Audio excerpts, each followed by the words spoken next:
Chapter 1193. The 4th of August, Luoyang City. Ouyang Shua could no longer bear to watch the farce in the great Jin dynasty. He decided to personally intervene in the internal affairs of the great Jin dynasty. He took the initiative to contact Meng Yi, Meng Tian, Guozi and Old K, and pulled them into the same meeting group. Now that things have come to this, the four of you, as the backbone of the Jin dynasty and Prince Jin's most trusted officials, cannot just stand by and watch. You must take action. Ouyang Shua went straight to the point.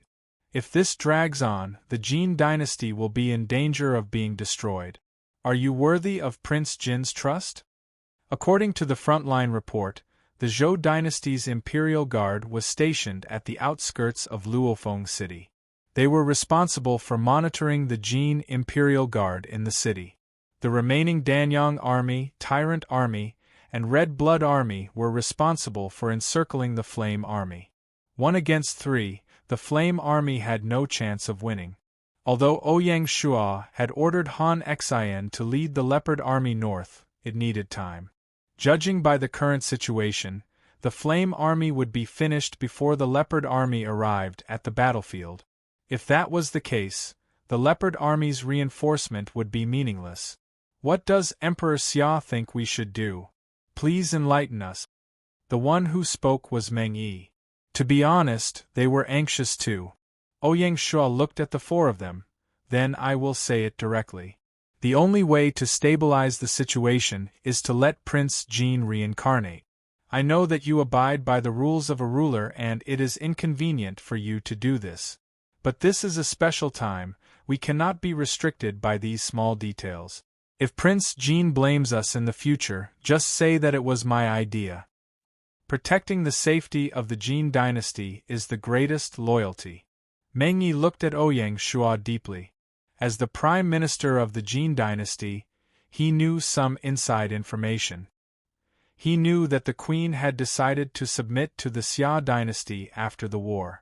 In other words, Ouyang Shua was their future ruler. Because of this, Ouyang Shua's words carried a lot of weight. Without hesitation, Meng Yi nodded and said, I agree. Meng Tian and the other generals saw this and nodded. Old K then said, leave this matter to me. Generals like them were able to make up their minds when it was time to make a decision. The hesitation from before was mostly because no one dared to be the first to break through this barrier, and everyone had their own worries. Ouyang Shua standing out at this moment was truly a decision that couldn't be any more correct. Then it settled. Ouyang Shua did not beat around the bush and continued. In addition, the great Zhou army currently has the advantage. If we want to turn the tables, we must pay attention to strategy. I have a plan that requires everyone's cooperation. Please speak, Emperor Xia. The generals were very polite. They were well aware of the current situation in the state of Jin.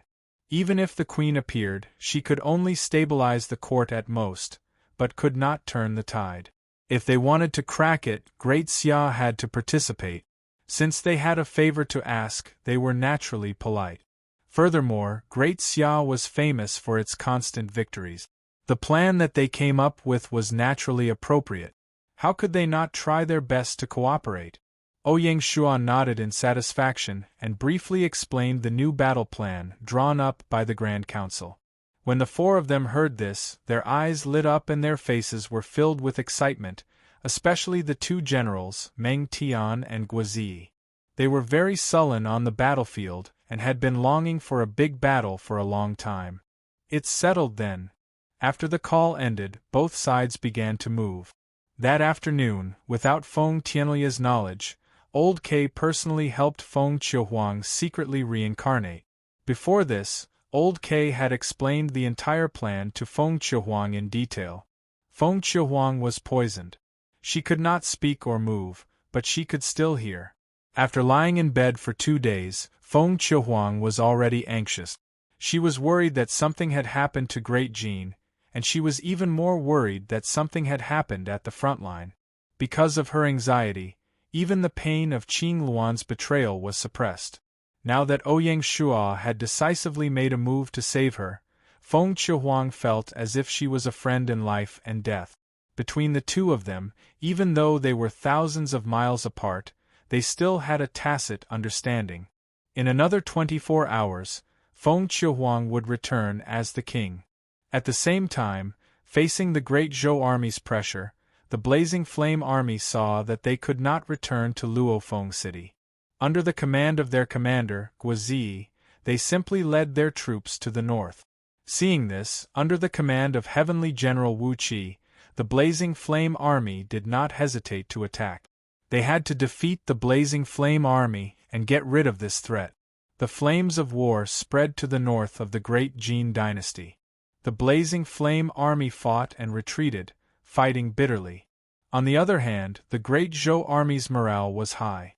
Based on Wu Qi's judgment, the Blazing Flame army would no longer be a threat to the great Zhou army in less than a week. At that time, the great Zhou army could rush to meet up with the royal army, take down Luofeng City, and occupy the entire Great Jin. Calculating the time, there was still plenty of time. On the afternoon of the 4th, in Shanghai City, receiving the king's secret order, the 2nd, 3rd, and 4th armies of the Imperial Guards immediately entered combat readiness, ready to set off at any time. At the same time, a large number of military rations were secretly sent to the Imperial Guards camp. This time, Ouyang Shua was going to play it big. In the blink of an eye, it was the 5th of August. Feng Qiuhuang, who had stayed in the reincarnation hall for a day, did not alert anyone. In fact, she did not even enter the palace. Instead, she stealthily went to a courtyard in the city and hid there. This courtyard was one of Feng Qiuhuang's secret strongholds in the city. In the next 2 days, Luofeng City was as usual. It was noisy and chaotic, and the two factions quarreled. Seeing that the Blazing Flame army was in trouble, they could not think of a solution. In just 3 days, the Blazing Flame army was almost forced to the northern border. Feng Qiuhuang, who was staying in the courtyard, understood what had happened in the past few days. Her face was terrifyingly gloomy. I've been too lenient with them in the past. To think that they would cause such trouble. It's time to make up my mind and carry out a great purge. As she spoke, Feng Qiuhuang looked at a black-clothed man opposite her. He was the commander of the Great Jin's secret intelligence organization, the Dark Phoenix. He was also one of Feng Qiuhuang's most trusted people. She said coldly, "Hurry up and find evidence of these people's crimes. Once the war ends, immediately carry out a purge. No matter who is involved, investigate to the end." If it was only the Feng family who jumped out, Feng Qiuhuang would not be so angry. She knew a thing or two about the nature of her family members and was already mentally prepared. What really pained Feng Qiuhuang were the civil and military officials who were involved in this storm. Some of them were old officials who had followed Feng Qiuhuang to conquer the world, but they were also corrupted and were busy choosing side. How could Feng Qiuhuang not be worried? "I'm not dead yet." If not for the fact that she had to cooperate with Ouyang Shua's plan, Feng Qiuhuang would have appeared long ago and killed those people. The black-clothed man felt that the surrounding air had turned cold. He did not dare to stay any longer. After receiving the order, he turned and left in a hurry. He knew how terrifying the queen would be when she was really angry. This time, there was no telling how many people would be beheaded. An invisible storm, carrying out Feng Qiuhuang's will, attacked the officials of the Great Jin. Handan City, Great Zhou Dynasty. Every evening, Di Qin would meet with Peerless Elegance to have a simple chat about the day's government affairs and intelligence. Because of this, Peerless Elegance was also known as the uncrowned Prime Minister of the Great Zhou Dynasty. Peerless Elegance said, "Imperial Wind reported that there has been some abnormalities in the Shanghai City Imperial Guard camp these few days. Large amounts of resources have been sent to and fro the camp. What do you think of this?" With the popularization of the communication compass, the intelligence agencies could obtain more and more information. Even the slightest movement could not be hidden from the enemy's eyes. "Did you find out what exactly was sent in?" Di Chen asked. Peerless Elegance shook his head. Those were military resources. The Great Xia Imperial Guard Camp was a first-class military restricted area. No matter how powerful the secret agents of the Imperial Wind were, they would not have the chance to get close to investigate. Speaking of which, I have been feeling uneasy these 2 days. Di Chen got up and paced back and forth in the room. The Great Jean is in such a mess, but the old fox is still sitting on the fishing platform. This is not his style. Didn't the Leopard Army go north? Peerless Elegance was puzzled. Di Chen shook his head. You and I both know that the Leopard Army cannot solve the Great Jin's siege. I have a feeling that the old fox must be plotting something in secret. As a think tank, Peerless Elegance was used to relying on intelligence and not making baseless conjectures. The Great Xia can only use those few methods. According to the news that the Great Xia has collected rations in the provinces of the Central Plains, which has angered the heavens and the people. They must be using the Central Plains to make a fuss. I have to say that this move of the old fox is a little too hasty. It is not like his style at all. The Central Plains province has just been conquered, and he is already making such a big move. He is not afraid of not being able to clean up the mess, Di Chen commented. Peerless Elegance smiled. He is a little too hasty. He was most likely forced by us. Hearing this, Di Chen's mood immediately became better. He felt a little proud of the great Zhou dynasty's achievements during this period of time. He then laughed and said, "Who asked the old fox to find a stupid teammate? Now he's been tricked badly." After a pause, Di Chen said, "Is it possible that the Great Xia directly teleported the army to fallen Phoenix City?" Although he was proud, Di Chen did not lose his rationality. He still wanted to find the source of that trace of uneasiness. The Great Jean Palace has been completely sealed, and there is no news from inside. I don't know what the situation is with Feng Qiuhuang, but seeing that Feng Tianlai is still active in the court, there is most likely no change. After a pause, Feng Qiuhuang said, "It is just that there are only a few days left before the 1-week time limit." Di Chen nodded. "It is better to let the front lines pay more attention. We do not need to completely wipe out the Blazing Flame army. It is enough to cripple them and return quickly to occupy fallen Phoenix City. Otherwise, there will always be variables." "That is right." Peerless Elegance nodded. "There is one more thing, and that is the problem of rations. This year's first harvest is severely lacking. The wheat and rice harvested from various places is only enough for the farmers. Some people have already petitioned the imperial court to exempt this year's agricultural tax." Hearing this, Di Chen raised his eyebrows and immediately became angry. These unruly people are dreaming. Without the agricultural tax, what will the army eat? Without the army, how can they have peaceful days? How can they not understand such a simple logic? They are just lacking discipline and are purposely looking for trouble. Pass down the decree. Not only will this year's agricultural tax not be exempted, but it will also be doubled. Hearing this, Peerless Elegance could not bear it. However, when he thought of the millions of soldiers still fighting at the front lines, he forcefully suppressed this feeling and did not say anything. In this chaotic world, there was no such thing as reason. In this war, not only did the Great Zhou dynasty have to provide rations for the 4 armies under its command, it also had to be responsible for the rations of the Song, Ming, and Qing imperial guards who were guarding the borders. This was common sense. After all, they could not possibly bring their own rations for the Great Zhou dynasty. But this way, the Great Zhou dynasty's rations would be overloaded. The various granaries were being consumed at a speed visible to the naked eye. It was no wonder that Di Chen was in a hurry to collect the agricultural tax. Chapter 1194. Di Chen's uneasiness soon became reality. On the 7th of August, the 2nd, 3rd, and 4th Corps of the Great Xia Imperial Guard appeared in fallen Phoenix City through the teleportation array in Royal City without any disguise. As soon as the Great Xia's imperial guards appeared, the bustling fallen phoenix city instantly became deathly silent. The teleportation array has been activated? This was the subconscious reaction of the people. Then, someone broke out in a cold sweat.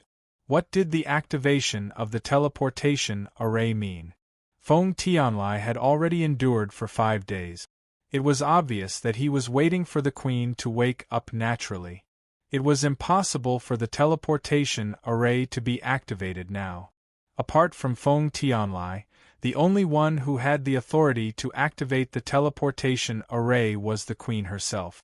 Coupled with the appearance of the Great Xia Imperial Guard, as soon as the teleportation array was activated, anyone with a bit of brains would know that this must have been planned in advance. Thinking of the farce of the past few days, some people's legs were already weak and their faces were pale. Since ancient times, those who failed in coups had never had a good ending. Death was considered a light punishment. If something went wrong, they would be implicated. It was normal for their families to be exterminated. Those who were clever immediately packed up their belongings and prepared to flee the country. They were either preparing to go to Qin or Tang. No matter where they went, it was better than waiting for death in fallen Phoenix City. Unfortunately, the Black Phoenix had already targeted them. How could they escape? In the Great Jin Dynasty, the secret agents of the Black Phoenix liked to wear black clothes and robes, so they were called the Black Guard. Being targeted by the Black Guard was no different from being found by the Black and White Impermanents under the command of the King of Hell. A huge storm suddenly descended on fallen Phoenix City. Not to mention the ordinary officials, even the regent Feng Tianlai felt his scalp go numb. He was both afraid and angry. Needless to say, Feng Tianlai was angry because the guards were disrespecting him. To Feng Tianlai, who thought highly of himself, this feeling of being looked down upon and even ignored was an extraordinary humiliation.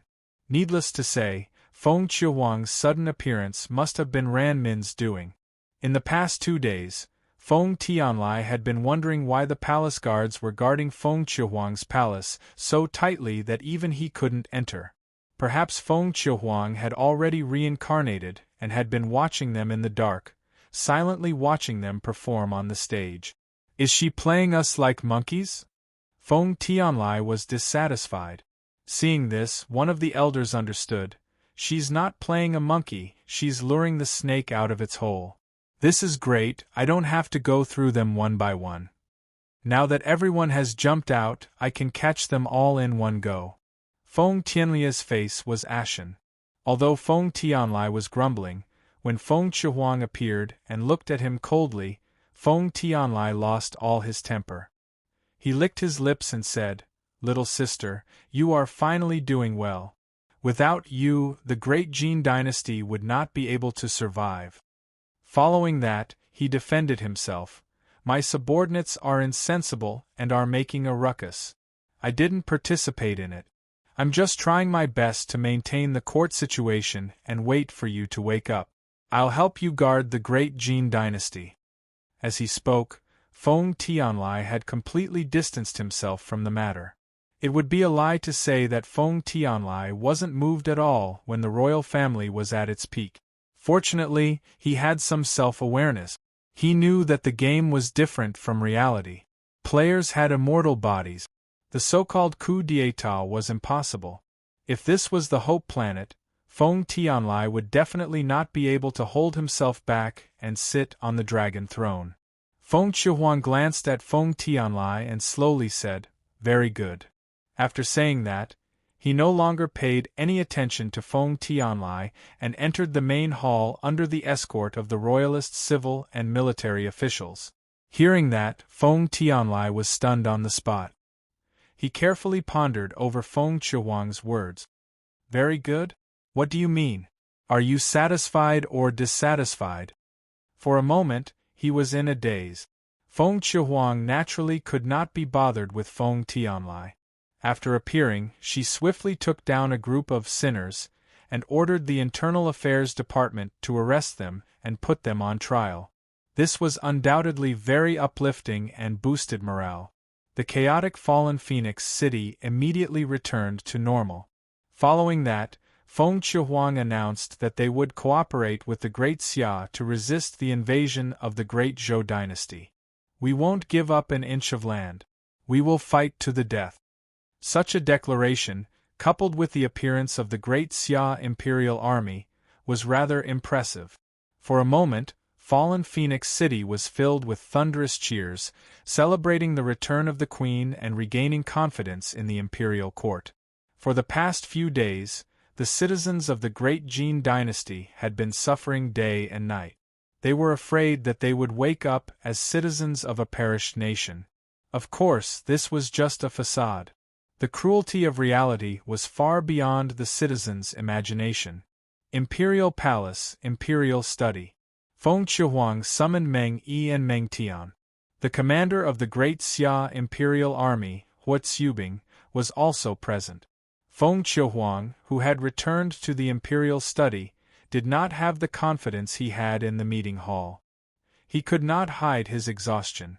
Even so, he said sincerely, "General Hua, thank you. I am only acting on the orders of the king. King Jin, you don't have to be so courteous.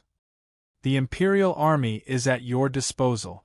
Hua Tsubing was not an arrogant person and knew the relationship between King Jin and the king. He did not dare to be careless. Feng Qiuhuang nodded and did not mention it. He looked at Meng Yi and asked, "How much rations are left in the city?" The moment he said that, the atmosphere in the imperial study became somewhat depressing. Meng Yi gritted his teeth and looked at Hua Tsubing on his left. He did not dare to hide anything and reported truthfully, "Your Majesty, there is not much rations left in the granary. It will definitely not last more than a week. The price of rice in the market has increased by more than 3 times and the citizens are in a state of panic. However, the imperial court is unable to open the granary and stabilize the price. I am incompetent. Please punish me, Your Majesty." Meng Yi pleaded guilty. Feng Qiuhuang waved his hand. "This is not your fault.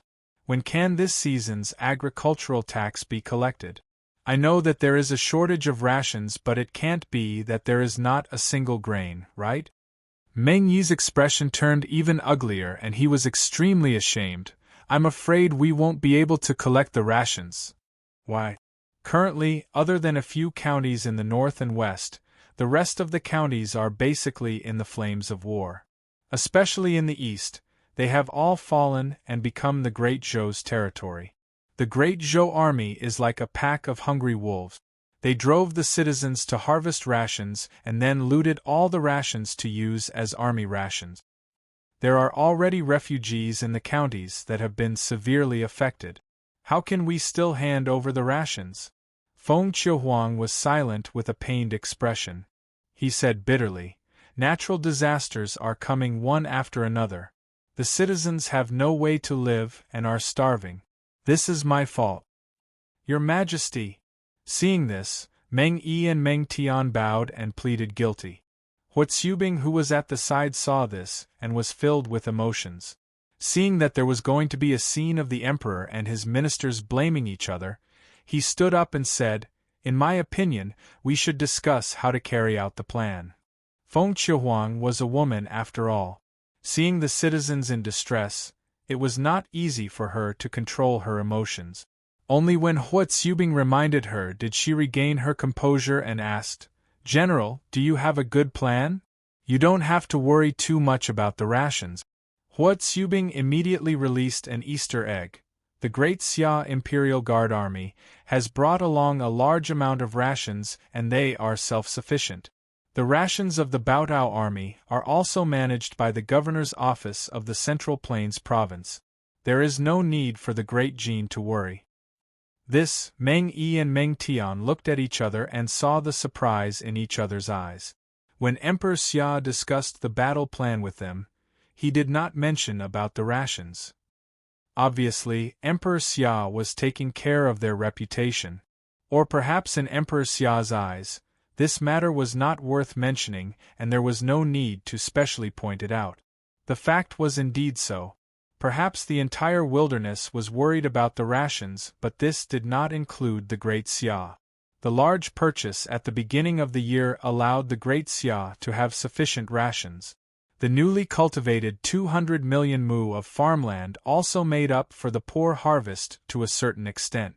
In addition to the Great Xia's perfect water conservancy, the agricultural technology brought by the farmers, and the strong characteristics of the territory, the impact of the natural disaster on the output of the rations was minimized. The scale of the reduction was not as exaggerated as the other territories. It was precisely because of this that the Great Xia could produce a large amount of rations to be processed into the rations as a strategic reserve when the other territories were worried about the rations. This also explained why Ouyang Shua did not mention about the rations. Seeing this, Feng Qiuhuang sighed in her heart. She then realized that compared to the Great Xia, the Great Jin paled in comparison. The difference between the two dynasties was far from just the size of the territory. After discussing about the rations, everyone then discussed the specific battle plan. After all, it was a coordinated battle between the two armies. Even if they had drawn up a big plan, they still needed to communicate personally to perfect the details. Time was tight. The four of them discussed for less than an hour before they hurriedly dispersed. August 7th, noon.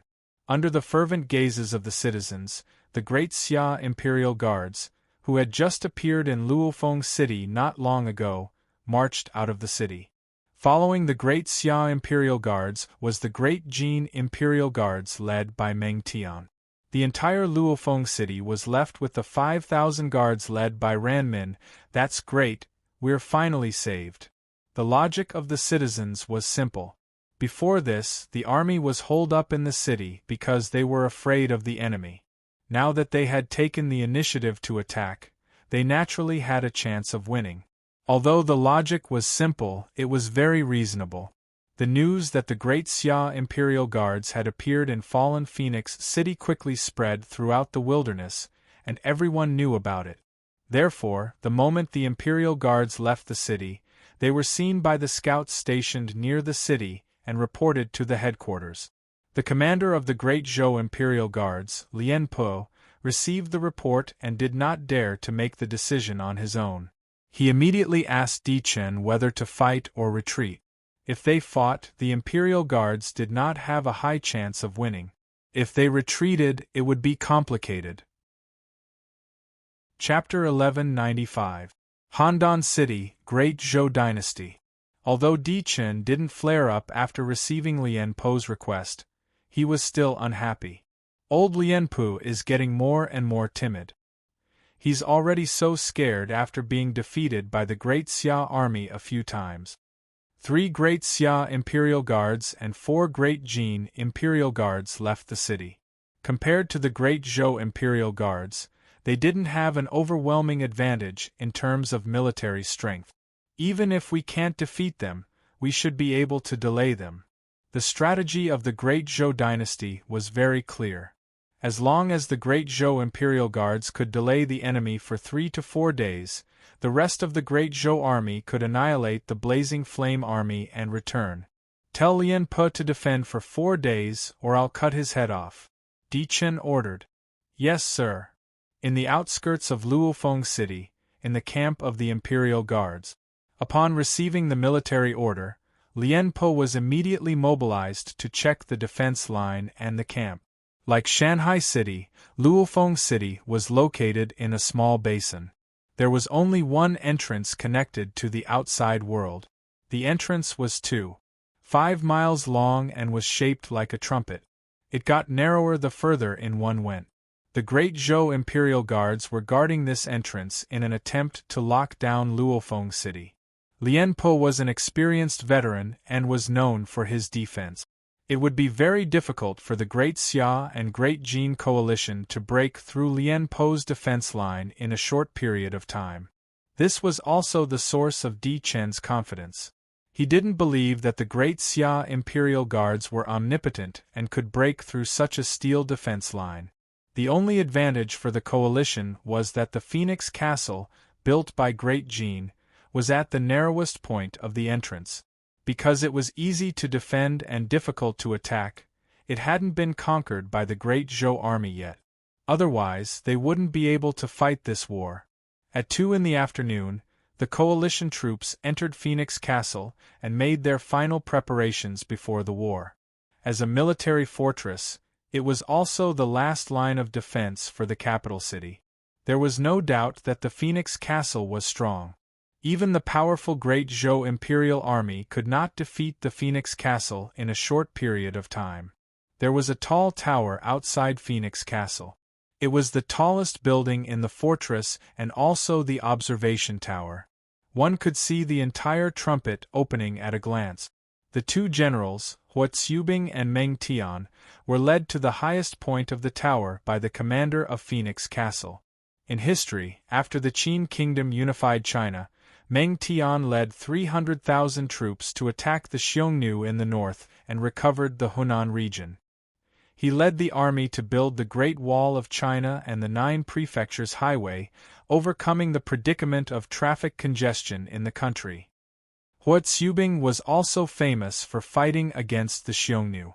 Although it was the first time the two generals had met, there was not much of a gap between them. Hua Tsubing even took the initiative to address Meng Tian as his commanding general. Firstly, Meng Tian was the host, while Hua Tsubing was the guest. Secondly, Meng Tian was born in Qin, while Hua Tsubing was born in Han, so they were seniors. Meng Tian didn't reject it and accepted it calmly. The biggest taboo in the army was to give out orders to many people, so it was very necessary to have a unified command. Standing at the top of the tower, the north wind blew the scarlet cloaks of the two generals, making them look like a pair of peerless geniuses. Meng Tian pointed at the continuous Great Zhou army camp outside the tower and said, "Lian Po is indeed a famous general of the Warring States period. The arrangement of the camp is well planned and there is almost no weakness. There is no opportunity to take advantage of." Following Meng Tian's gaze, the Great Zhou Imperial Army camp was arranged in a fan shape according to the terrain of the entrance. With divisions as the basic combat units, they lined up from the foot of the Phoenix Castle to the outermost area of the entrance. The pure white tents, the fluttering flags of various colors, and the neat and uniform military formation were very spectacular. Hua Tsubing and Meng Tian were both peerless generals, so they could see that the entire camp looked messy, but in fact it was arranged according to the principles of the 9 palaces and 8 trigrams. Barging into it was like barging into a giant maze. They were now standing on high ground, so they could naturally see the arrangement of the enemy camp clearly. However, once they started fighting, they would be trapped in the vast camp. If they made a mistake, they would not be able to distinguish between things, let alone break the formation. Once they entered the formation, they would be blind. Hua Tsubing said, "If there is no weakness, then there is weakness everywhere. The enemy is taking the route of ingenuity, so we can only break it with force." Speaking up to this point, Hua Tsubing glanced at Meng Tian and continued, "When attacking, we need one person to command from the Phoenix Castle, and another to lead the troops to fight in the formation. The Great Xia army is willing to be the vanguard." Just like what Hua Tsubing said, since it was easy to become blind when fighting in the formation, then it was better to set up a pair of eyes in the Phoenix Castle to look down from above and command the troops through the flags. This was very demanding of the commander. He had to be in charge of the overall situation, and according to the actual situation on the battlefield, he had to be flexible and dispatch the troops to ensure that the troops on the battlefield could break the formation. Meng Tian was undoubtedly a qualified candidate. However, Meng Tian was unwilling. "Let us be the vanguard, and you can command from the tower. After all, this is Great Jin's home ground. The Great Jin army is duty-bound to fight the first hard battle." Although the Great Jin dynasty was small, they had backbone. Hua Tsubing still disagreed. "General, don't forget that the real purpose of this battle is to cover the Great Xia army to break the enemy's camp. If we don't attack, how are we going to break the siege?" Meng Tian smiled. It was obvious that she had already thought of this. Then let the Great Jin army fight the first battle and help you find out the actual situation of the enemy's camp. You can command from the tower and take the opportunity to find out the pattern of the changes in the enemy's camp. This way, the chances of breaking the formation tomorrow will be much higher. Seeing that Meng Tian's words made sense, Huatsubing finally agreed. Although they were confident, they were not so confident that they could defeat the enemy with just the first charge. For a formation like the one that Lien Pa had set up, they had to test it repeatedly. Otherwise, if they thought that they could see it clearly, it could very well be a trap left by the enemy. If they were to stake everything on one throw, they could capsize at any time. The matter was settled. Meng Tian turned around and left the tower. He went down to gather the troops and prepared to officially fight the Great Zhou Imperial Guards. Before they set off, Meng Tian instructed the Imperial Guards. "My sons, the Great Zhou army has been arrogant for too long, and we have tolerated it for too long. Now is the time for us to defend the glory of Great Jin and clear the name of the Great Jin Imperial Guards. What do you think we should do? Kill, kill, kill." The sullen soldiers of the Great Jin Imperial Guards were already full of fighting spirit and were ready to fight. When Meng Tian saw this, he nodded his head in satisfaction.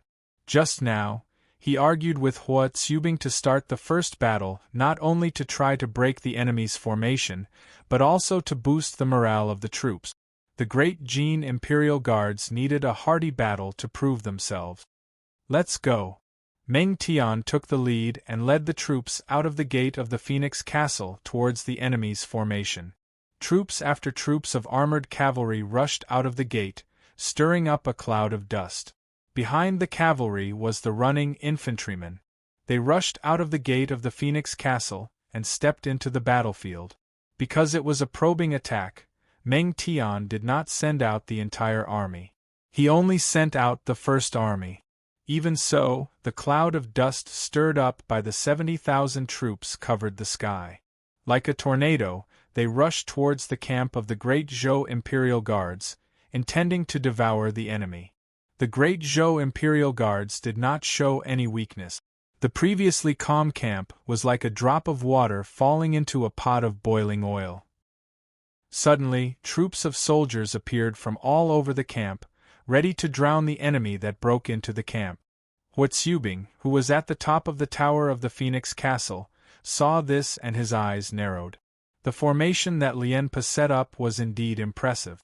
When he thought of this, Huatsubing became even more focused. Meng Tian was also impressive. Since he wanted to test the enemy's formation after he led the troops in, he used his intuition as a famous general to charge around the camp. It seemed barbaric, but in reality, he was constantly testing the enemy's strength. Huatsubing's eyes warmed up when he saw this. For the first time, Huatsubing felt a sense of respect for the Great Jin army. They were a group of partners that deserved his respect. Somewhere on high ground in the camp of the Great Zhou Imperial Guard, Lien Pa looked at the chaos in front of the formation with a calm expression. He was obviously very confident in this formation. Under his command, 5 legions and 25 divisions worked together in an orderly manner, advancing and retreating in a measured manner. As time passed, they gradually cut up the Great Jin Imperial Guards that broke into the formation, ready to divide and conquer them. At this moment, something happened. The enemy troops, who had been rampaging just a moment ago, suddenly became lively again, as if there was an invisible thread connecting them together again. Faced with the encirclement of the formation, the enemy became agile. They either dodged or fought back. The troops that were originally scattered actually magically gathered together again. Lien Pa knew that he had encountered an expert. Chapter 1196. So, they were just probing before? Lien Pa narrowed his eyes. He was very sure that there was a formation expert in the enemy's formation. In less than an hour of probing, they had grasped the rules of the formation and came up with a way to break it. It's just that it's a little too simple. Lien Pa smiled faintly. Under his command, the formation changed again. The originally unpredictable formation suddenly became even more dangerous and unpredictable.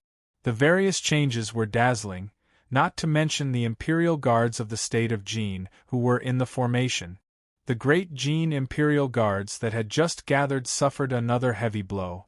It was as if they were being torn apart and separated again. There was no logic to it. Meng Tian was the first to sense the changes in the formation. His expression changed slightly. At this point, he had already lost his perception of the formation and was as good as blind. There were enemy camps all around them. Groups of soldiers could suddenly rush out at any time to surround and kill them. If they continued fighting, they might not even be able to tell which direction was north, south, and west. One mistake and the First Legion of the Great Jin Imperial Guards would perish in this formation. The only one who could save them was Huotsubing. Huotsubing was obviously aware of this. When the formation changed, he was already thinking of a countermeasure. The Tao of formations was the most complicated. It was not something that could be figured out in a short period of time. Huotsubing felt the pressure as Lien Po exerted his strength. Time passed like flowing water. The situation of the Great Jin Imperial Guards became more and more difficult. Fortunately, Huotsubing was a genius and had studied the Tao of formations. He was especially familiar with the way to advance and retreat. Advancing and retreating together, and coming and going like the wind were Huotsubing's specialty. When the Great Jin Imperial Guards started to suffer heavy casualties, Huotsubing finally understood the rules of the formation. He did not dare to delay and began to command the Great Jin Imperial Guards to move quickly. However, in such a short period of time, the Great Jin Imperial Guards had already suffered heavy losses. They were already deep in the enemy's camp and were not as responsive to the commands from the Tower of the Phoenix Castle as before. The entire command system was in danger. Huotsubing did not dare to hesitate when he saw this. He immediately ordered the Second Legion of the Great Jin Imperial Guards to attack and rescue the First Legion. The Second Legion, which had long been in position, received the order and charged out without any hesitation. The addition of a new force had a huge impact on the Great Zhou dynasty's camp, especially since Huotsubing had seen through the pattern of the enemy's formation. The Second Army advanced at lightning speed and was about to converge with the First Army.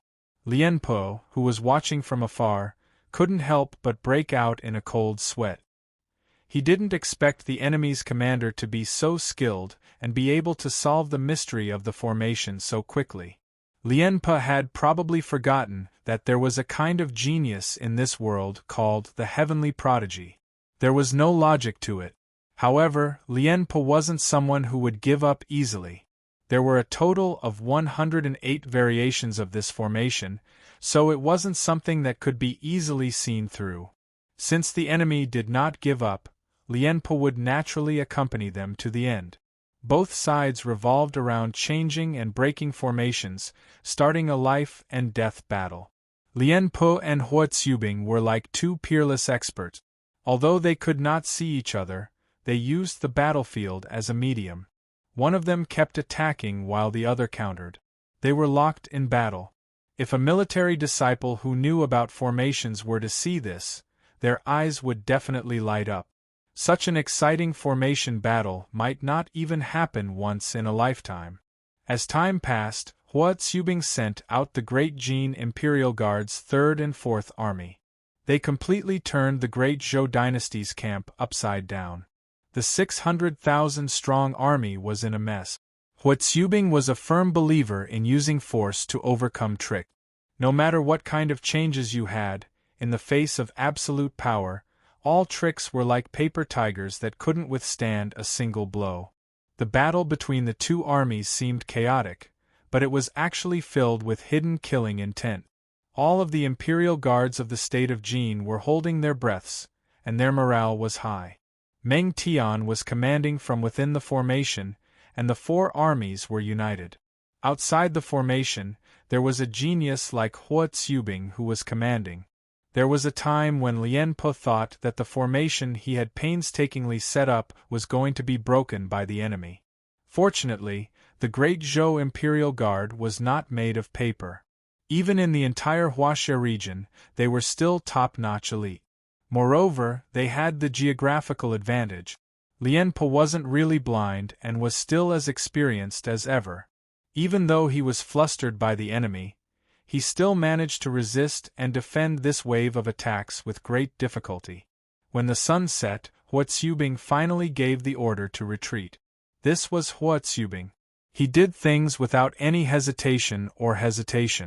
Since Meng Tian said that he wanted to find out the enemy's actual strength and took the initiative to fight the first battle, Hua Tsubing did not feel any pressure at all when he commanded. The entire afternoon, the Great Jin Imperial Guard's value was almost completely squeezed dry.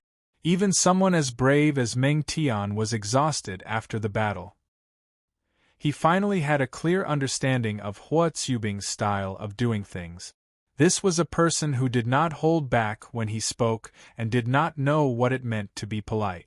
A rough estimate showed that in this battle alone, the Great Jin Imperial Guard had lost more than 20,000 people. These were elite soldiers, and every single Imperial Guard was a valuable asset.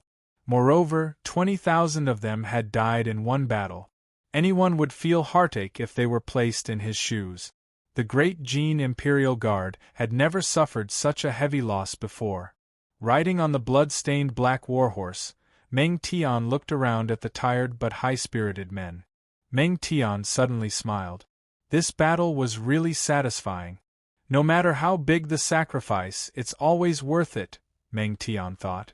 This time, in front of the valiant Great Zhou Imperial Guard, the Great Jin Imperial Guard had proven their valiance. They also proved to the world that the Great Jin dynasty was not a pushover and definitely not a weakling who only knew how to follow behind the Great Xia. When it was time to fight, they were willing to go all out. When it came to fighting a tough battle, they were not careless either. After this battle, the world's view of the Great Jin army and the Great Jin dynasty would probably change greatly. The Great Zhou army's camp was still on the high ground. Under the setting sun, old Lien Po's figure looked a little hunched. After all, time was unforgiving. Even so, the surrounding soldiers looked at this old general with reverence and worship in their eyes. In the eyes of the Imperial Guard, Lien Po was the ageless god of war. However, only Lien Po himself knew how thrilling this battle was. The array master in the enemy's formation was really terrifying. The more time passed, the easier it was for him to break through the array. He felt that the array was no longer a secret to the other party. This is only the first day. In front of the soldiers, Lien Po was still full of confidence. He raised his head and puffed out his chest calmly. However, deep in his heart, old Lien Po was already worried and uneasy. Can we still persevere tomorrow? No one could answer. Chapter 1197. August 8th, Luofeng City. The orange sun rose slowly from the top of the mountain opposite the canyon, casting a bright halo at the entrance of the canyon. The tower of Luofeng Castle looked even more dazzling under the sun.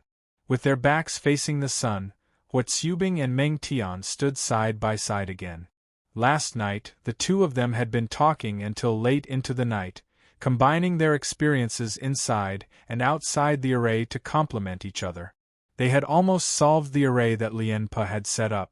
Today was the day that the Great Xia Imperial Guards would officially charge. If only we could test it for another day. Meng Tian felt a little regretful. After all, they only had one afternoon, and the two of them still had some doubts about the array. These doubts could very well be hidden dangers. They could wait, but the Flame Army couldn't. Perhaps due to the appearance of the Great Xia Imperial Guards in Luofeng City, Wu Qi led the three armies of the Great Zhou dynasty and successfully surrounded the Flame Army yesterday, completely cutting off their path to the north. The surrounded blazing Flame Army was on the verge of death. They could be wiped out at any moment. Under such circumstances, Luofeng City could only take a risk and quickly break out of the encirclement to win a chance of survival for the Flame Army. Otherwise, the Great Jin Army would really be defeated. Huatsubing was optimistic and said with a smile, "Nothing is guaranteed on the battlefield." Yes. Meng Tian nodded, turned around and saluted Huatsubing. "In that case, I'm counting on you." Huatsubing returned the salute and said confidently, "Leave it to me." With that, he turned around and left the tower to make the final preparations before the battle. Near the gate, the 3 legions of the Great Xia Imperial Guards had already lined up. "Let's go." Huatsubing didn't do much and directly gave the order to go to battle. For the Great Xia Imperial Guards, war was already a common occurrence. There was no need to mobilize them as they had their own way of doing things. As the gate opened, teams of cavalrymen rushed out, facing the sun. They were especially lively, and their scarlet cloaks fluttered in the wind as if they were cheering for the Imperial Guards. This battle could only be won, not lost. Above the tower, Meng Tian looked at the Great Xia Imperial Guards, who were like dragons emerging from the sea, deep in thought. At the commanding heights of the Imperial Guards camp, Lianpe also seemed to have a premonition that there would be a fierce battle today, so he came to the high ground early, ready to welcome the challenges of the new day. However, when the gates of the Phoenix Castle opened and the Great Xia Imperial Guards rushed out, Lianpe was surprised. "Are we going to take turns?" It was normal for the enemy to choose such a rotation tactic when they had the advantage in numbers. However, for some reason, Lianpe still felt a little uneasy when he saw that it was the Imperial Guards of Great Xia. Could it be that I'm really old, and I'm subconsciously afraid of the Imperial Guards of Great Xia? Lianpe's expression was a bit ugly. He wasn't deaf or blind. Lianpe knew that His Majesty privately had a negative opinion of him, but what could he do? While Lianpe was in a daze, the Great Xia Imperial Guards had already charged into the formation and started a monstrous massacre. The Great Zhou dynasty's Imperial Guards had already suffered during their first confrontation. Firstly, Huatsubing had studied the enemy's formation thoroughly. Secondly, the Great Xia dynasty's Imperial Guards were stronger than the Great Jin dynasty's Imperial Guards. In the first round of cavalry charge, the Great Xia dynasty's Imperial Guards picked up their lethal weapon, the strengthened version of the lance. Together with the cavalry's high-speed charge, they were simply lethal weapons. No matter how skillful the Imperial Guards were, there was only one way for the Great Xia dynasty's Imperial Guards to break through, and that was to force their way through. The rows of lances gleamed coldly as they formed a killing machine. Wherever the army passed, there was only a pile of flesh and blood, and not a single living thing could be seen on the ground.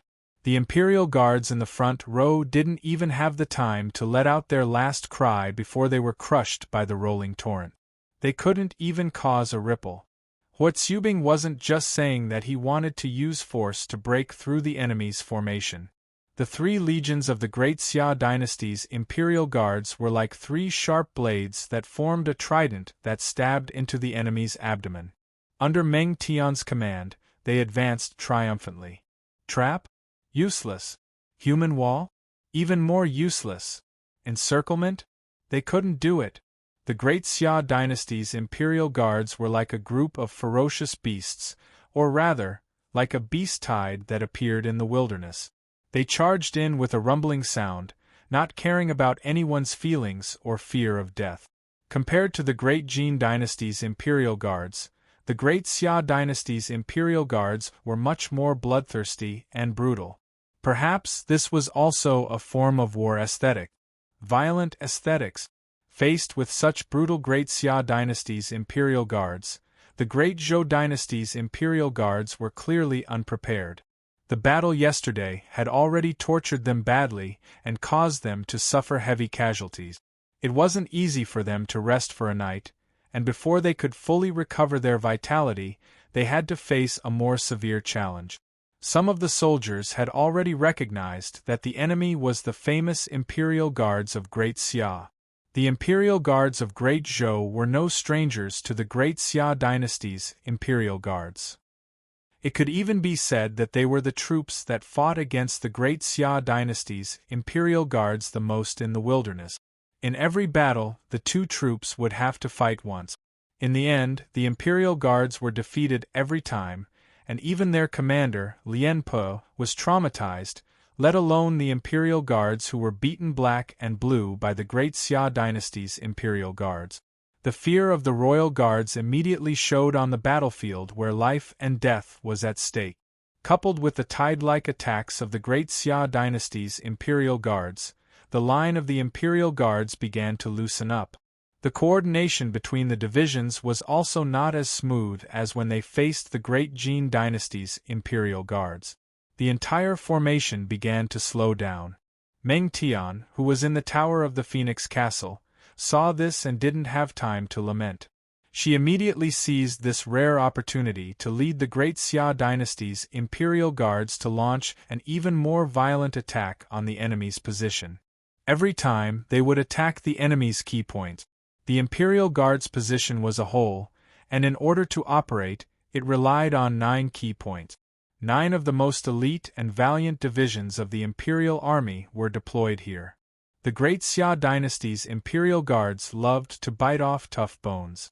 With the cooperation of Meng Tian and Hua Tsubing, the 3 legions seemed to be tireless as they destroyed one stronghold after another.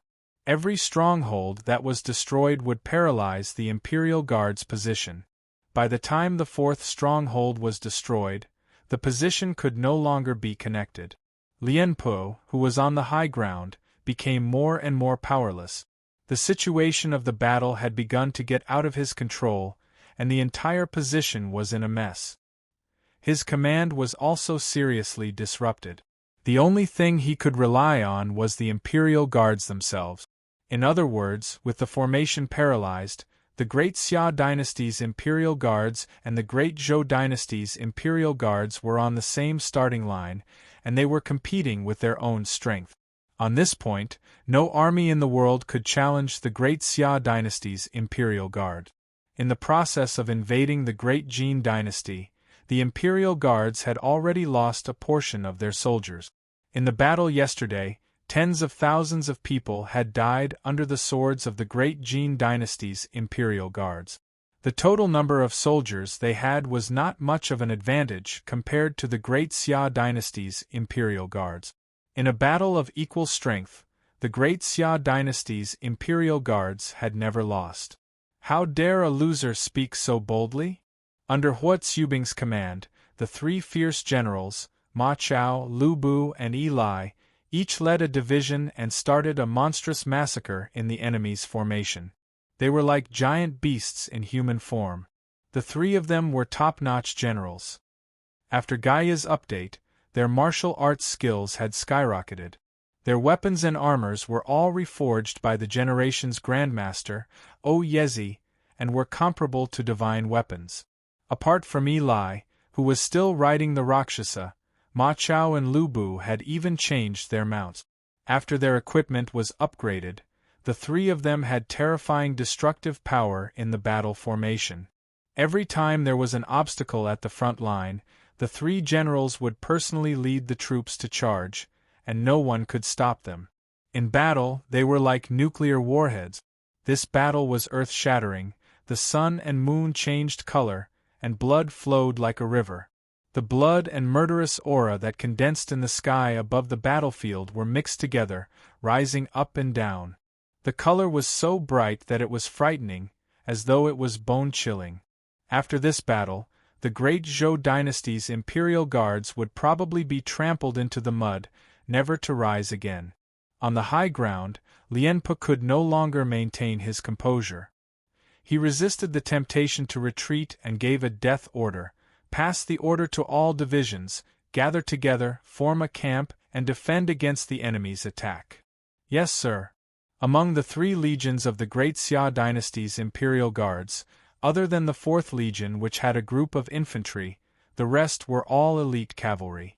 If the imperial guards dared to retreat at this time, they would probably be devoured by the enemy. The only way out was to defend to the end. No matter what, the Great Zhou dynasty's imperial guards still had the geographical advantage. As long as they did not panic, kept their composure, used the camp as a stronghold, and defended to the end, there was a high chance that they would survive.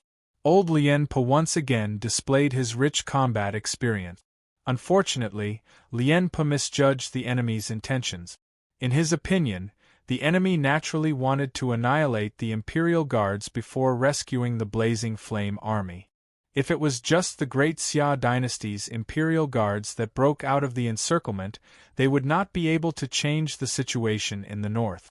Therefore, as long as the imperial guards defended to the end, endured the most difficult day, and took a breather, there was a possibility that they could persist in the battle tomorrow. Even if the Great Jin dynasty's imperial guards were involved, Lien Po still had the confidence to defend.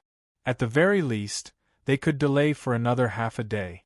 In a day and a half, even if the Blazing Flame army did not die, they would be crippled. In this way, Lien Po could be considered to have barely completed the task given to him by the king. The problem was, from the beginning, the Allied forces did not intend to directly rescue the Blazing Flame army. Seeing that the enemy had returned to defend the camp, Hua Zubing decisively commanded the army to charge outside the entrance without Meng Tian's command. There was no hesitation throughout the entire process. In just half an hour, the Great Xia dynasty's imperial guards swept through the camp of the Great Zhou dynasty's imperial guards like a flood. Without a trace of reluctance, they rushed out of the canyon, leaving behind a mess. What? Lien Po was stunned. There's something wrong with the situation. The Great Xia dynasty's imperial guards did not play by the book, which made Lien Po feel even more uneasy. Unfortunately, the enemy did not give him a chance to reconsider, because at this moment, the gates of the Phoenix Castle opened again. The Great Jin dynasty's imperial guards, who were ready to go, took over from the Great Xia dynasty's imperial guards and rushed in. Stop the Great Jin dynasty's imperial guards. This was Lien Po's subconscious reaction. Until now, he still firmly believed in his previous judgment that the Great Jin dynasty's imperial guards wanted to fish in troubled waters, so they followed behind the Great Xia dynasty's imperial guards and rushed out of the canyon. If the Great Jin dynasty's imperial guards rushed out of the canyon, Lien Po would rather die. Chapter 1198. The tactics of the Allied forces were much deeper than Lien Po thought. Meng Tian led the Great Jin imperial army to attack, not to rush out of the canyon, but to delay the Great Zhou imperial army so that they could leave the battlefield and enter the wilderness. One intercepted and the other delayed. The ensuing battle in the canyon was unimaginable. After witnessing the might of the Great Xia imperial army, the soldiers of the Great Jin imperial army were also cheering and unwilling to be outdone. Under the command of Meng Tian, they seized the enemy's weakness in seeking stability and completed a series of beautiful kills. Since the enemy had misunderstood, Meng Tian naturally didn't mind. She took the opportunity to further weaken the enemy's strength. There was a blood feud between the two parties. By the time the sun set in the west, this battle had finally come to an end. The campsite of the Great Zhou imperial army had been plowed by the two armies and was in a mess. Corpses were strewn all over and the campsite was filled with black smoke. It was a desolate sight. Even so, Lien Po still revealed a gratified smile. No matter what, we finally stopped the Great Jin imperial army. Otherwise, I wouldn't be able to face His Majesty. Meng Tian smiled too. At this point, the mission of the Great Jin imperial army was completed and the results were much better than expected. In just one day, the Allied forces killed nearly 70,000 Great Zhou imperial army soldiers. After this battle, the Great Zhou imperial army might not be crippled, but at least one of their legs would be crippled. Next, let's see the performance of the Great Xia imperial army. Meng Tian rode on the black warhorse and looked back at the entrance of the canyon, full of hope. That night, in Handan City of the Great Zhou dynasty, Di Chen put down the battle report from the front line. He was both happy and worried. He was happy that under Wu Qi's command, the encirclement and suppression of the Flame Army went very smoothly. In just one day they killed more than 80,000 people. This was the biggest victory that the Great Zhou Army had achieved since the start of the war.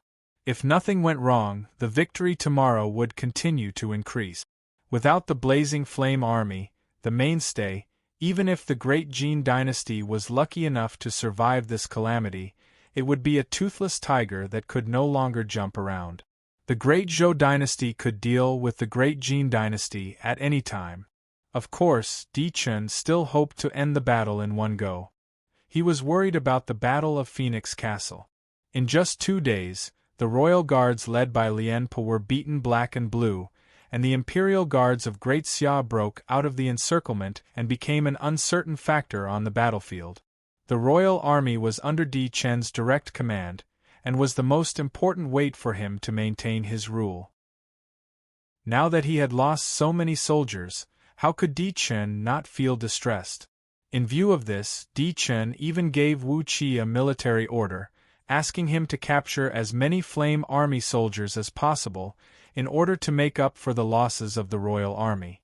Otherwise, this transaction would be a huge loss. Fortunately, Lian Po didn't let the Great Jin Imperial Army escape. Otherwise, Di Chen would really punish Lian Po. Compared to a divine general like Wu Qi, although Lian Po was loyal, reliable, and experienced, he still disappointed Di Chen a little. Their performances on the battlefield were worlds apart. One won a great victory, while the other barely managed to stay undefeated. It's a pity that I can't truly use it. Di Chen let out a long sigh. If Wu Qi wasn't Xiongba's man, Di Chen would have taken this opportunity to promote Wu Qi to the position of Great Zhou dynasty's great general, making him a true giant of the Great Zhou army. After all, Lian Po was still a great general. But when he thought of Xiongba, Di Chen suppressed this idea and didn't dare to take the risk. Ever since he took the position of Marquis Wu, Xiongba had behaved very well and kept a low profile. He had basically disappeared from the public eye. Unless Di Chen summoned him, he would always stay in Jiangnan province and not take a step out of his jurisdiction. It seemed that Xiongba had accepted his fate. But Di Chen didn't think so. No one knew better than Di Chen what kind of person Xiongba was. Such an ambitious and ruthless person would not be willing to remain dormant forever. Once Xiongba seized the opportunity, he would take advantage of it. Therefore, since the founding of the Great Zhou dynasty, Di Chen had intentionally or unintentionally suppressed Xiongba, reducing his influence in the Great Zhou dynasty to the lowest point. In comparison, Di Chen was much more lenient towards Lord Chunshan and Warwolf. In the Great Zhou dynasty's business system, Lord Chunshan's family controlled half of it. Di Chen turned a blind eye to this, in exchange for Lord Chunshan's family's loyalty. As for Warwolf, he was even more low-key than Xiongba. Especially after entering Gaia for 6 years, the once hot-blooded Warwolf seemed to have lost its fighting spirit overnight. Now, even the Red Blood Army didn't care about it. Although Di Chen found it strange, he was happy and let it be. It's difficult. Sometimes, Di Chen really envied Ouyang Shua, who could control the universe alone. Although Bai Hua, Siege Lion and the others had high positions of power and could be considered as the rulers of a region, Di Chen was very clear that with Ouyang Shua's control in the Great Xia, he could take back what he had given away at any time. Could he, Di Chen? Not to mention taking back the power of Xiongba and the others, even infiltrating the Danyang Army, Overlord Army and Red Blood Army would be difficult. Di Chen didn't look like the ruler of a country, he was more like the leader of a vassal state. Otherwise, Di Chen wouldn't have chosen to cooperate with the Song and Ming kingdoms to try to drive Lord Chunshan and Warwolf out of their base and consolidate the royal power. As long as he could take down these two, the remaining Xiongba would be at Di Chen's mercy. Di Chen was very confident about this. I hope everything goes well. After all, the Battle of the Great Jin was not only a crucial battle for the Great Zhou dynasty's counterattack, but it was also a crucial battle for Di Chen's absolute dominance of the Great Zhou dynasty. Di Chen couldn't afford to lose this battle. The night dispersed and the day arrived. After the great Xia Imperial Guards rushed out of the canyon and left the battlefield of the Phoenix Castle, other than resting for an hour, organizing their equipment and replenishing their water supplies, the Imperial Guards marched day and night. Even his meals were eaten on horseback with water and military ration pills. This time, the Combat Readiness Division was unusually generous. They provided the 3 legions of the Imperial Guards with 2 million military ration pills. If used sparingly, it could support 200,000 soldiers for a week. At the same time, in order not to affect the overall speed of the army, the remaining 10,000 infantrymen of the 4th Legion left the main force and prepared to hide around Luofeng City. They didn't march with the cavalry. Were the Imperial Guards going to save the Blazing Flame Army? Of course not. Ouyang Shua had already said that they were going to play it big this time. The Imperial Guards traveled day and night, not to the north, but to the east. The vanguard of the army headed straight for the heart of the Great Zhou dynasty. They wanted to stir up a great storm in the Great Zhou dynasty at the most unlikely time. At dawn, the army rested for an hour. Huatsubing rode on a white warhorse and looked at the dawn in the distance. He turned around and got on his horse. Everyone, continue to move. Try to reach the border by tonight. Yes, sir. In less than 10 minutes, the 200,000 cavalrymen were ready to continue. There was a reason why they were so fast. Even if they rested on the spot, the Imperial Guards didn't take off their armors. They just laid on their horses and rested, ready to set off at any time. That was why they were able to assemble so quickly with the military order. The vast army faced the morning sun and galloped across the vast wilderness. It was very eye-catching. Di Chen valued intelligence as much as Ouyang Shua did. During the attack on the Great Jin dynasty, other than the secret agents of the Imperial Wind Army, the Great Zhou dynasty's scouts were almost everywhere in the Great Jin dynasty. How could such a big movement of the Great Xia Imperial Guards be hidden from the eyes of these secret agents? Soon, the unusual marching route of the Great Xia Imperial Guards attracted the attention of the secret agents along the way. At 11 o'clock in the morning, Di Chen received the relevant information. At first, Di Chen wasn't sure of the intentions of the Great Xia Imperial Guards. He thought that their eastward march was normal and their final destination was the north. But at noon, when he saw the Great Xia Imperial Guards marching eastward without stopping, Di Chen realized that something was wrong. Could it be? Di Chen suddenly had a bad feeling. He couldn't sit still anymore and shouted, "Someone!" Yes. Pass the order to the secret agents along the way to pay close attention to the movements of the Great Xia Imperial Guards. If they are still advancing eastward, immediately report to me. At the same time, let the border cities and grain transport teams be more vigilant. Don't be negligent. Yes. After giving the order, Di Chen was still worried and paced around the room anxiously. If that's the case, it'll be terrible. Di Chen's face was gloomy. For the first time, he felt a strong sense of dissatisfaction towards Lianpo. This old thing, how could he let the Great Xia Imperial Guards escape so easily? Now it's all over. He really makes me worry. Taking a deep breath, Di Chen tried hard to calm himself down. Based on his intuition, Di Chen was almost certain that the target of the Great Xia Imperial Guards must be the capital province, or even Handan City. They wanted to carry out a decapitation operation at the most unlikely time. This was very much like Ouyang Shua's usual style of doing things. This could also explain the series of abnormalities in the Great Xia dynasty. So, all of this, including the Blazing Flame Army's retreat to the north, is it all a trap? For some reason, Di Chen was abnormally clear-headed at this moment. His mind was working very fast, connecting all the abnormalities in the past few days and guessing most of the Great Xia dynasty's intentions. The Blazing Flame Army used themselves as bait to lure the Great Zhou army to the north of the Great Jin dynasty. The Imperial Guards were also crippled. What was left in front of the Great Xia Imperial Guards was a completely undefended capital province. The Great Zhou army killed their way into the Great Jin dynasty from the capital province. Originally, the border was the safest, but with the cooperation of the Great Jin dynasty and the Great Xia dynasty, it became the most dangerous border of the Great Zhou dynasty.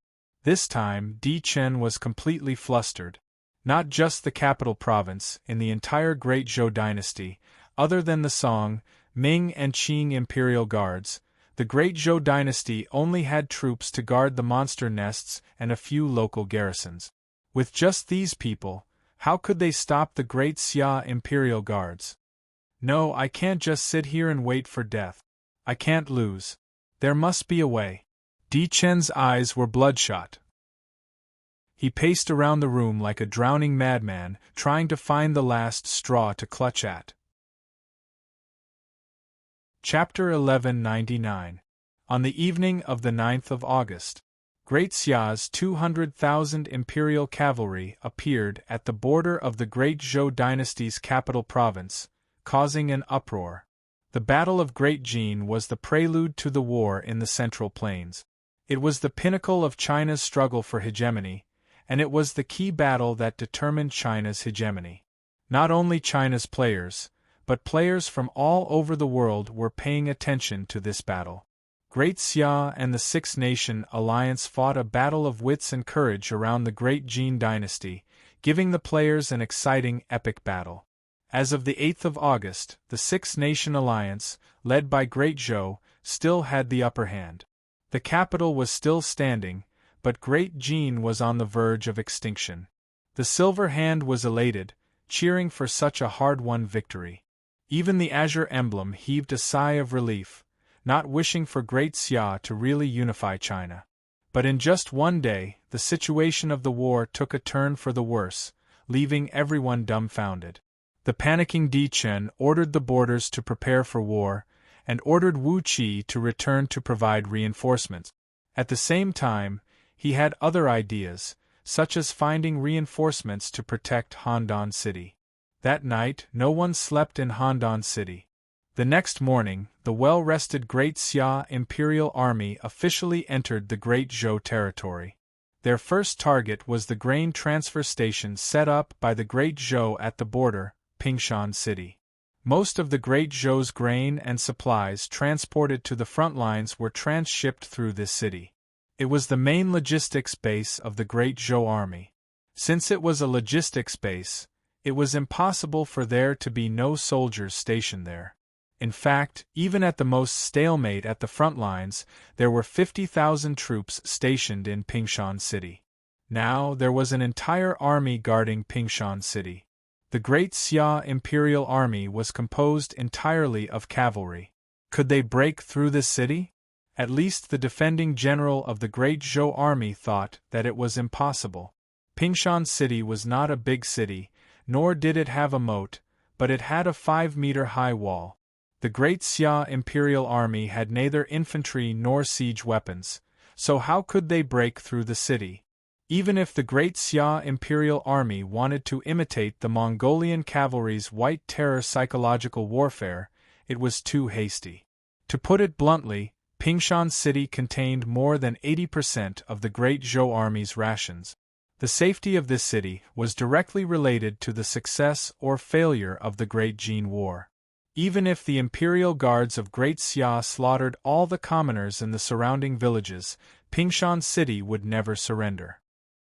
Di Chen panicked, not because he was afraid that Pingshan City could not be defended, but because he was worried that the Imperial Army of Xia would bypass Pingshan City and enter the hinterland of Jingdu Province, heading straight for Handan City.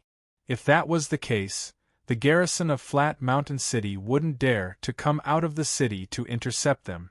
If they weren't careful, they would fall into the enemy's trap. However, the Great Xia Imperial Army's next move once again subverted Di Chen and the others' judgment. For some reason, early in the morning, the Great Xia Imperial Army surrounded the south, north, and west sides of Flat Mountain City, leaving only the east side open. What's wrong? Are you really going to attack the city? Aren't you being a little too confident? The general guarding Pingshan City stood at the top of the city wall and gazed at the Great Xia Imperial Guards who were in their prime. For the first time, he felt a tinge of unease in his heart. The Imperial Guards of Great Xia weren't fools, and they wouldn't waste their precious time on something they weren't confident in. Could it be that he has some sort of secret weapon? He really guessed it correctly. After the Imperial Guards of Great Xia got into formation outside the city, there was movement at the rear of every legion. Behind the regular cavalry was the Ironback Cavalry Brigade, which was directly under the legion. The Ironback base in Jingzhou had long been on the right track and had reached a certain scale. As the trump card of the entire army, the Imperial Guards were naturally the first army to be equipped with an Ironback Cavalry Brigade. There were two reasons for doing this.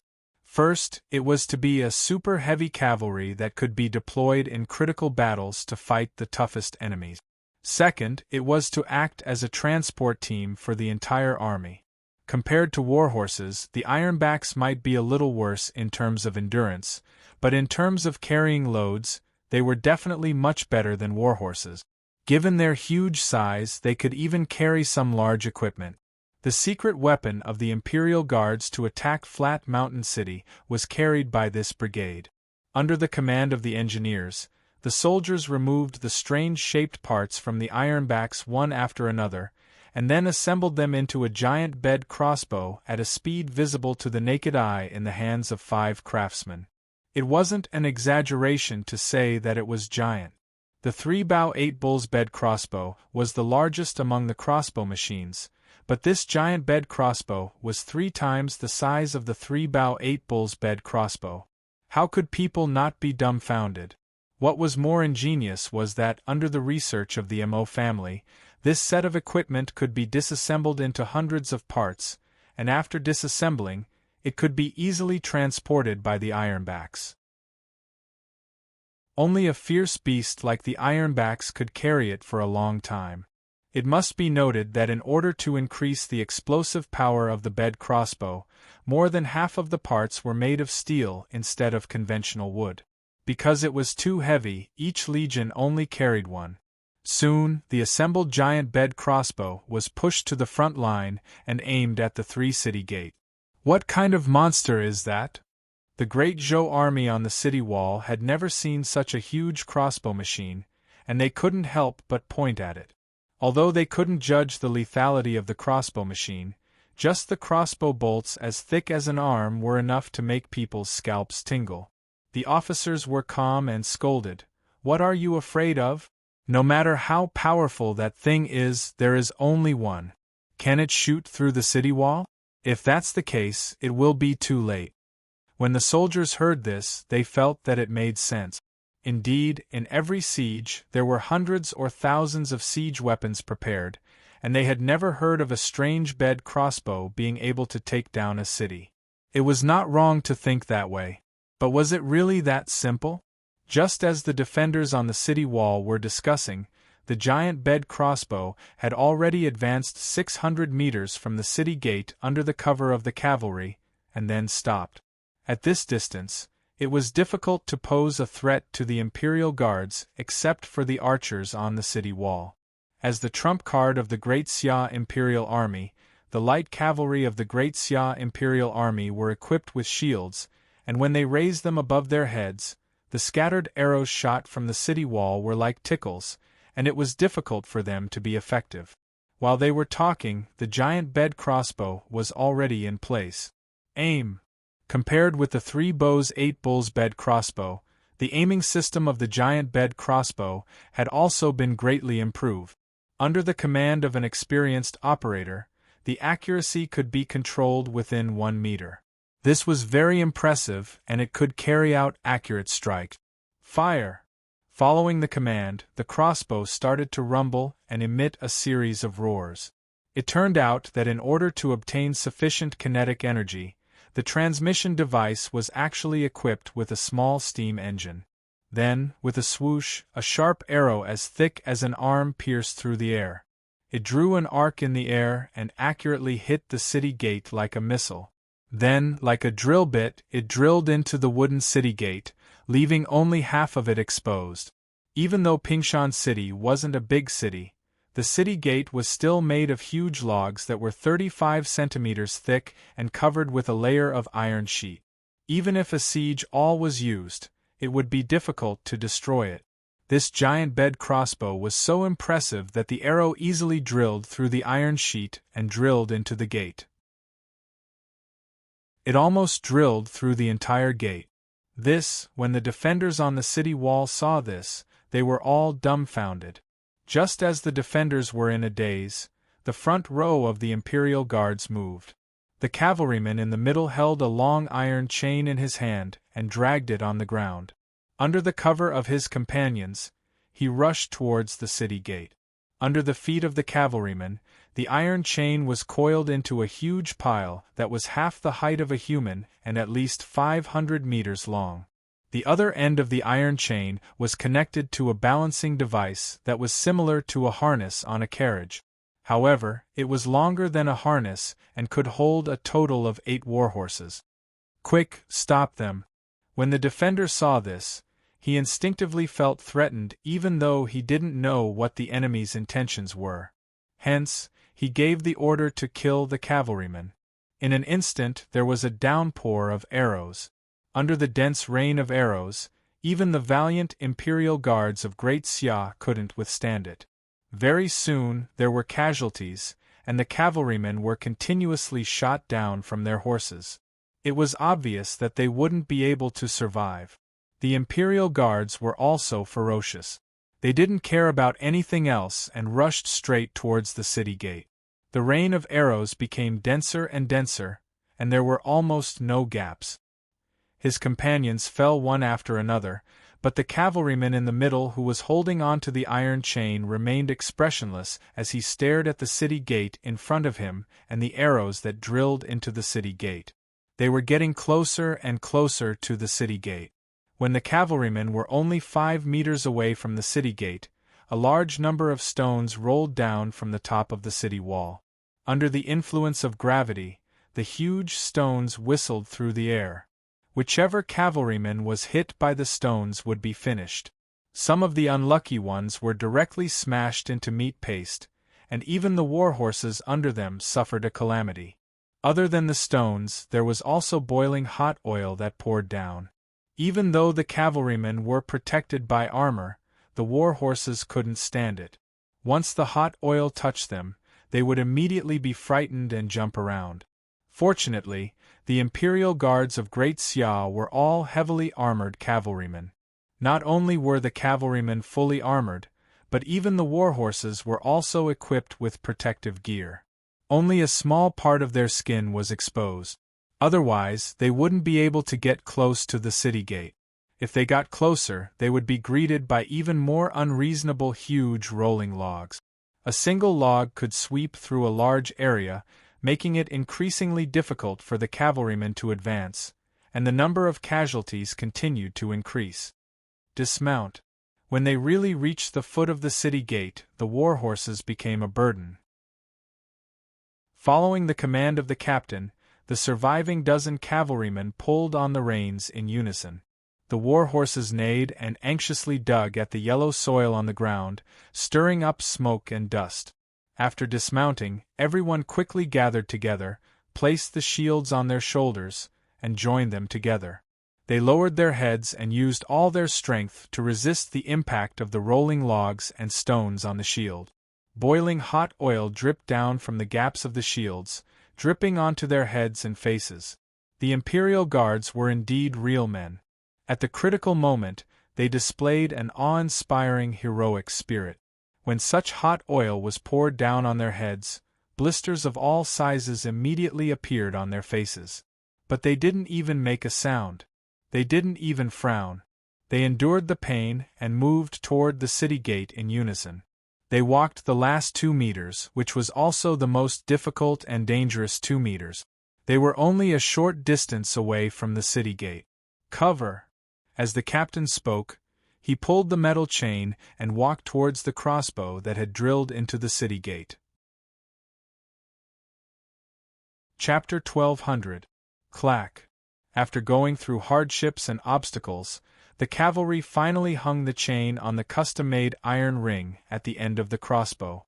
After completing the task, the captain heaved a sigh of relief and looked around. There were 100 people in the team, but only 4 could still stand. The rest were either killed or seriously injured. Seeing the captain looking over, the wounded man on the ground grinned. "Captain, you go, don't worry about us. It was difficult to come here, so it was naturally not easy to go back. It was almost impossible for them to rush out with these injured people. When they accepted the task, they were ready to die." The captain, however, was extremely strong-willed. Without saying anything, he rushed out with a wounded man on his back. Seeing this, the remaining 4 men followed suit, each carrying a wounded man, braving the rain of arrows and running back the way they came. Whether they could survive or not, it was up to fate. The division commander in the distance saw this and smiled. "Not bad, that's more like my soldiers. Send a team to meet them, and the rest to provide cover fire." Yes. As he spoke, a team of cavalry rushed out. The front row of cavalry drew their bows one by one and poured arrows at the top of the city wall, interfering with the enemy's attack. Seeing this, the guarding general said in a cold voice, "Still want to leave? Stop them." If the enemy was allowed to come and go as they pleased, the face of the great Zhou army would be lost. Yes, both sides poured arrows at each other, fighting happily. Perhaps it was really a blessing from the heavens. Under such a dense rain of arrows, all 10 cavalrymen successfully converged with the support troops, and none of them fell behind. Seeing this, the guarding general's face darkened. What really made the guarding general's face change was yet to come.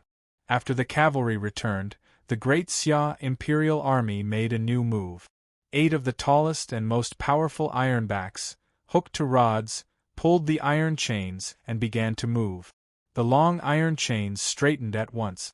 At this point, the secret weapon of the great Xia imperial army was finally revealed.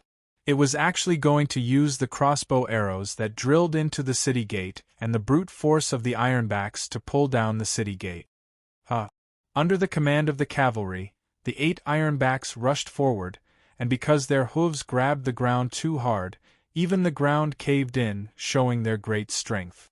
Moog, the ironback's head leaned forward slightly, and its front claws scratched the ground hard, struggling to move forward.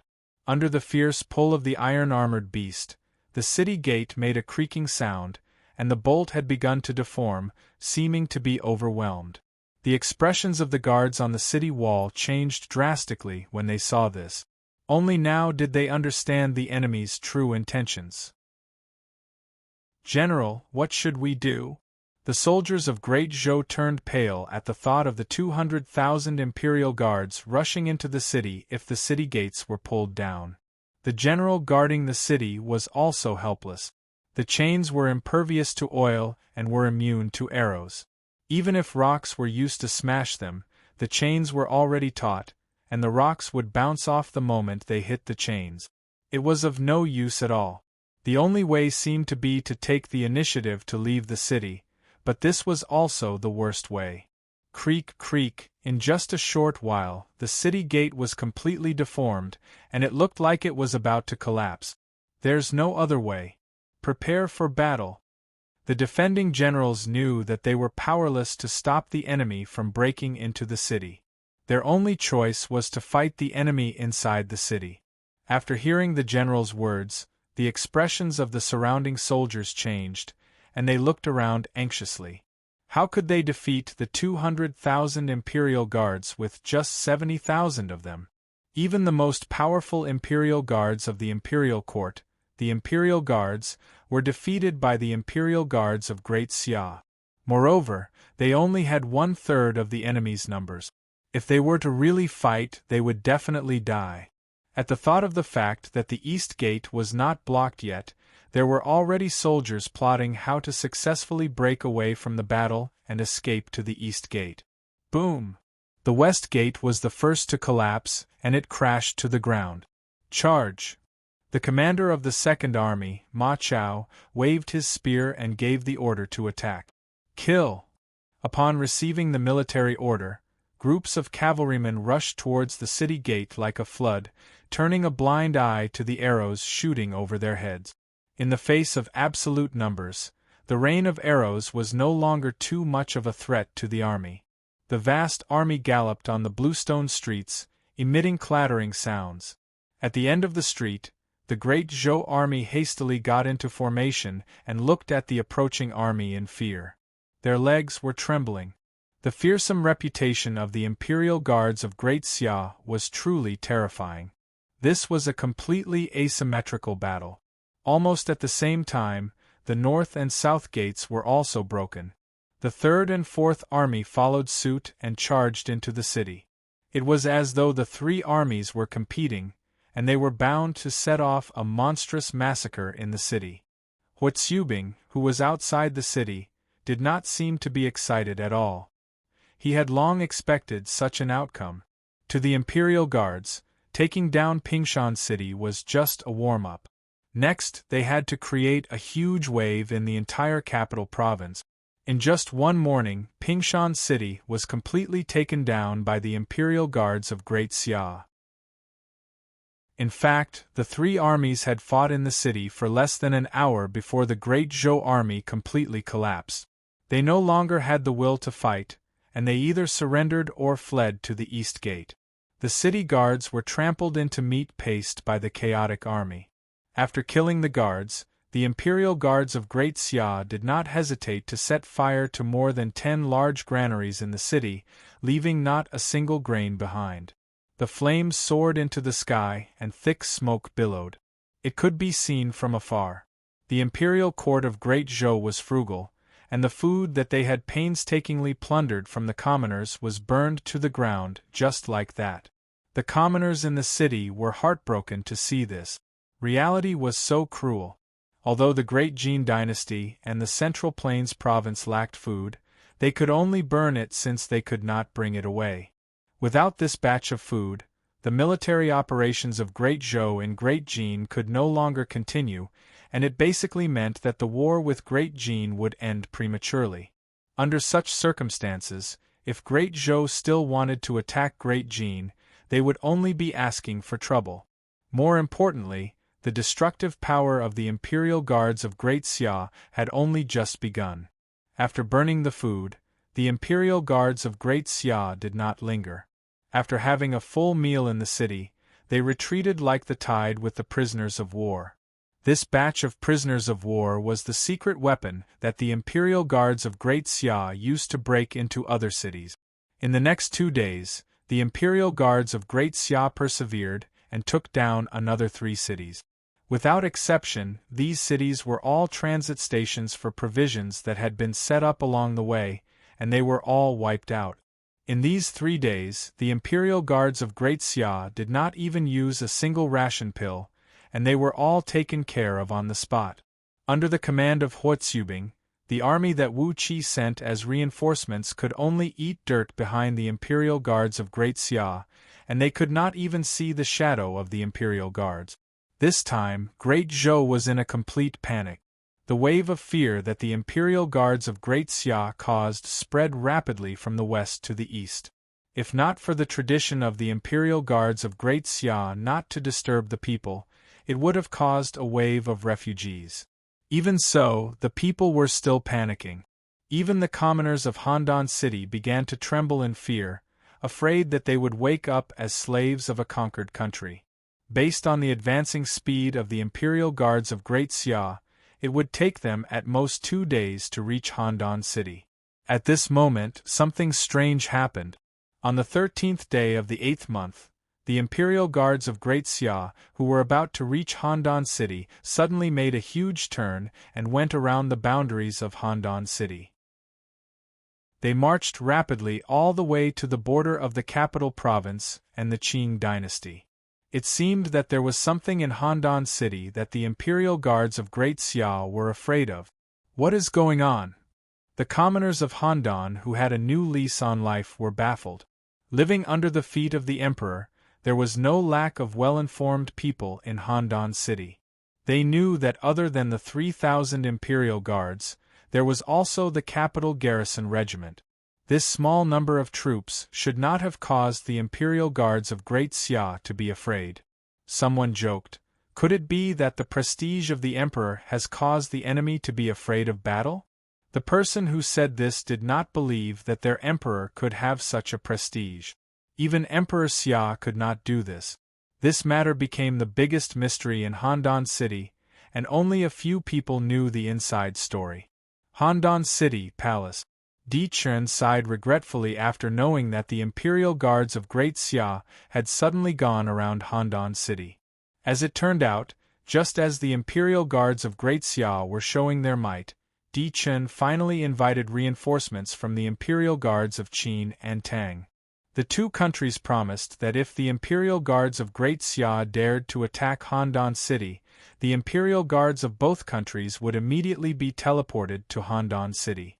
They would surround the imperial guards of Great Xia and dampen their spirits. Among them, Emperor Qin was the most proactive. Thinking about it, the direct rejection from Meng Yi and Meng Tian made the emperor of Great Xia feel very embarrassed and decided to get back at the battlefield in Handan City. As for the two emperors who were worried about a direct confrontation with the Xia kingdom, they had already seen through it. The situation in Huaxia had developed to this point. Whether or not the Qin and Tang kingdoms would intervene in the war in the Central Plains, there was no room for reconciliation between them and the Xia kingdom. One day, both sides would meet on the battlefield. Since that was the case, there was no difference whether it was a day earlier or a day later. What Di Chun and the others did not expect was that the secret agents of the Mountain Sea Guards had found out about their conspiracy. This alerted the imperial guards of Great Xia, and they did not even go near Handan City. This caused the alliance of the 6 countries to miss a golden opportunity. This favor has been wasted. What a bastard! In order to invite the Qin and Tang kingdoms for reinforcements, Di Chun did not get any benefit. He spent a lot of effort to convince the two countries to officially intervene in the Central Plains War. He did not expect this to be the outcome. For the first time, Di Chun had a whole new level of respect for the legendary Mountain Sea Guards. Chapter 1201. Apart from vexation and regret, Di Chun would also face a more difficult situation. This time, the conquest of Great Jin had failed. How would Great Zhou deal with the attack of Great Xia? It's time for the Six-Nation Alliance to show their sincerity. Di Chun looked thoughtfully at the map of the Huaxia region hanging on the wall. Under the circumstances that the Great Zhou could not fight against the Great Xia alone, the only way to survive was to strengthen the alliance and hug each other. Although it was frustrating, it was the only feasible way at the moment. On the 13th of August, on the day that the Great Xia Imperial Guards bypassed Handan City, Han Xin led the Leopard Troop and officially advanced into the Great Jin dynasty. They were only 1 day away from Luofeng City. After receiving the report, Lian Pa no longer dared to stay in the valley of Luofeng Castle and hurriedly retreated east with the royal guards. But out of everyone's expectation, the 10,000 royal guards that had been abandoned at the suburb of Fallen Phoenix City suddenly rushed out and blocked the Imperial Guard's way to the east fearlessly. Then, the Imperial Guard stationed in Luofeng Castle, under the leadership of Meng Tian, attacked the Royal Guards. The vanguard of the Leopard Troop soon arrived at the battlefield and participated in the encirclement. This time, the Royal Guards of the Great Zhou were immediately besieged. Old Lian Po's forehead was sweating. He did not dare to tangle with the enemy for too long. Once the Leopard Troop attacked, the Royal Guards would all die here. Lian Pa had no choice but to abandon the chariot to protect the general. He arranged for a corps to bring up the rear and retreated east with the remaining 200,000 troops. After this battle, the royal guards of the Great Zhou were reduced by nearly half. In view of the destruction of the provisions, the heavy losses of the royal guards, and the strong intervention of the Great Xia's leopard troop, Wu Qi determined that it was impossible to destroy the Great Jin and requested to withdraw. Di Chen had no choice but to agree. The defeat of the royal guards made Di Chen realize that the Great Zhou army could no longer take the initiative in the Great Jin battlefield. If this dragged on, even the main force would not be able to smoothly return home. The army was the pillar of a country and the biggest weight in Di Chen's hands. Once the army suffered heavy losses, the foundation of the country would be shaken. Di Chen did not dare to take this risk, especially in such a treacherous war situation. However, before retreating, Wu Qi still organized a strong encirclement and annihilation of the Flame Army. After killing nearly 70,000 Flame Army soldiers, he finally retreated from the battlefield in satisfaction. Wu Qi was worthy of being a divine general. Not only did his eyes focus on the battlefield, he also knew how to think from a strategic point of view. He knew very well that if the Great Zhou dynasty was unable to destroy the Great Jin dynasty, greatly weakening the Great Jin army could also indirectly protect the Great Zhou dynasty and prevent the Great Jin dynasty from launching a war of revenge against the Great Zhou dynasty. This kind of strategic foresight was what Lian Po lacked. Otherwise, after the Great Xia imperial guards broke through the siege, Lian Po would have led the royal guards out of the canyon, retreated to the borders, or met up with Wu Qi's troops. No matter what, they wouldn't have suffered such a huge setback at the last moment. If not for Lian Po's decisiveness, the royal army would have been in big trouble. Firstly, Lian Po had underestimated the courage of the 10,000 imperial guards of Great Xia. They actually dared to block the path of the royal guards with such a small force. Little did they know that the Great Xia imperial guards never lacked the courage to fight to the death. Secondly, Lian Po had underestimated the soldier Immortal Han Xian's ability to seize opportunities. The vanguard of the leopard troop had arrived at the battlefield so quickly, not giving the royal guards a chance to breathe. This was really too surprising to Lian Po. Ultimately, it was because Lian Po had underestimated the enemy. And the price of underestimating the enemy was that Di Chen's most relied-on troops suffered heavy losses. With the withdrawal of the Great Zhou dynasty's troops, the War of the Great Jin dynasty finally came to an end after nearly a month. After paying a heavy price, the Great Jin dynasty finally managed to defend its territory. After this battle, the blazing Flame Army was completely crippled, with more than half of them dead. The royal guards also suffered heavy losses, with nearly 100,000 people dead. After this battle, the Great Jin dynasty's elite army of more than 600,000 at its peak was reduced to less than 400,000. In terms of military strength, it was even inferior to Qin, Tang, Song, and other countries, and fell from the ranks of the powerful countries. In addition to the casualties of the army, the territory of the Great Jin dynasty was already riddled with holes after the baptism of the war. The people had no way to make a living, and bandits were everywhere. The direct or indirect economic losses caused were no less than 15 million gold coins. The dynasty's economy was bound to experience a period of pain or even decline. Considering the new situation in the Huaxia region, there was no longer a chance for the rise of the Great Jin in the future of Huaxia. A dynasty had fallen just like that. Although the Great Jin dynasty was crippled, the Great Zhou dynasty did not have it easy either. 1,000,000 troops went out to battle. Not only did they consume countless rations and resources, they also suffered losses of more than 200,000 people. In the end, they did not gain anything and only got themselves into trouble. What was worse was that Di Chen still had to fulfill his promise. When the news that the Great Zhou dynasty was preparing to withdraw from the Great Jin dynasty spread, the Song and Ming dynasties sent envoys to Handan to urge the Great Zhou dynasty to fulfill their pre-war promise, which was to cede Jingshu province to the Song and the East Sea province to the Ming. Di Chen defended himself, saying that the Great Jin dynasty had not been conquered and that the promise had to be delayed. The Song and Ming dynasties did not agree and said with certainty, "We have already done our part in guarding the borders for the Great Zhou dynasty. As for whether the Great Zhou dynasty has conquered the Great Jin dynasty, that is the Great Zhou dynasty's own business and has nothing to do with fulfilling our promise."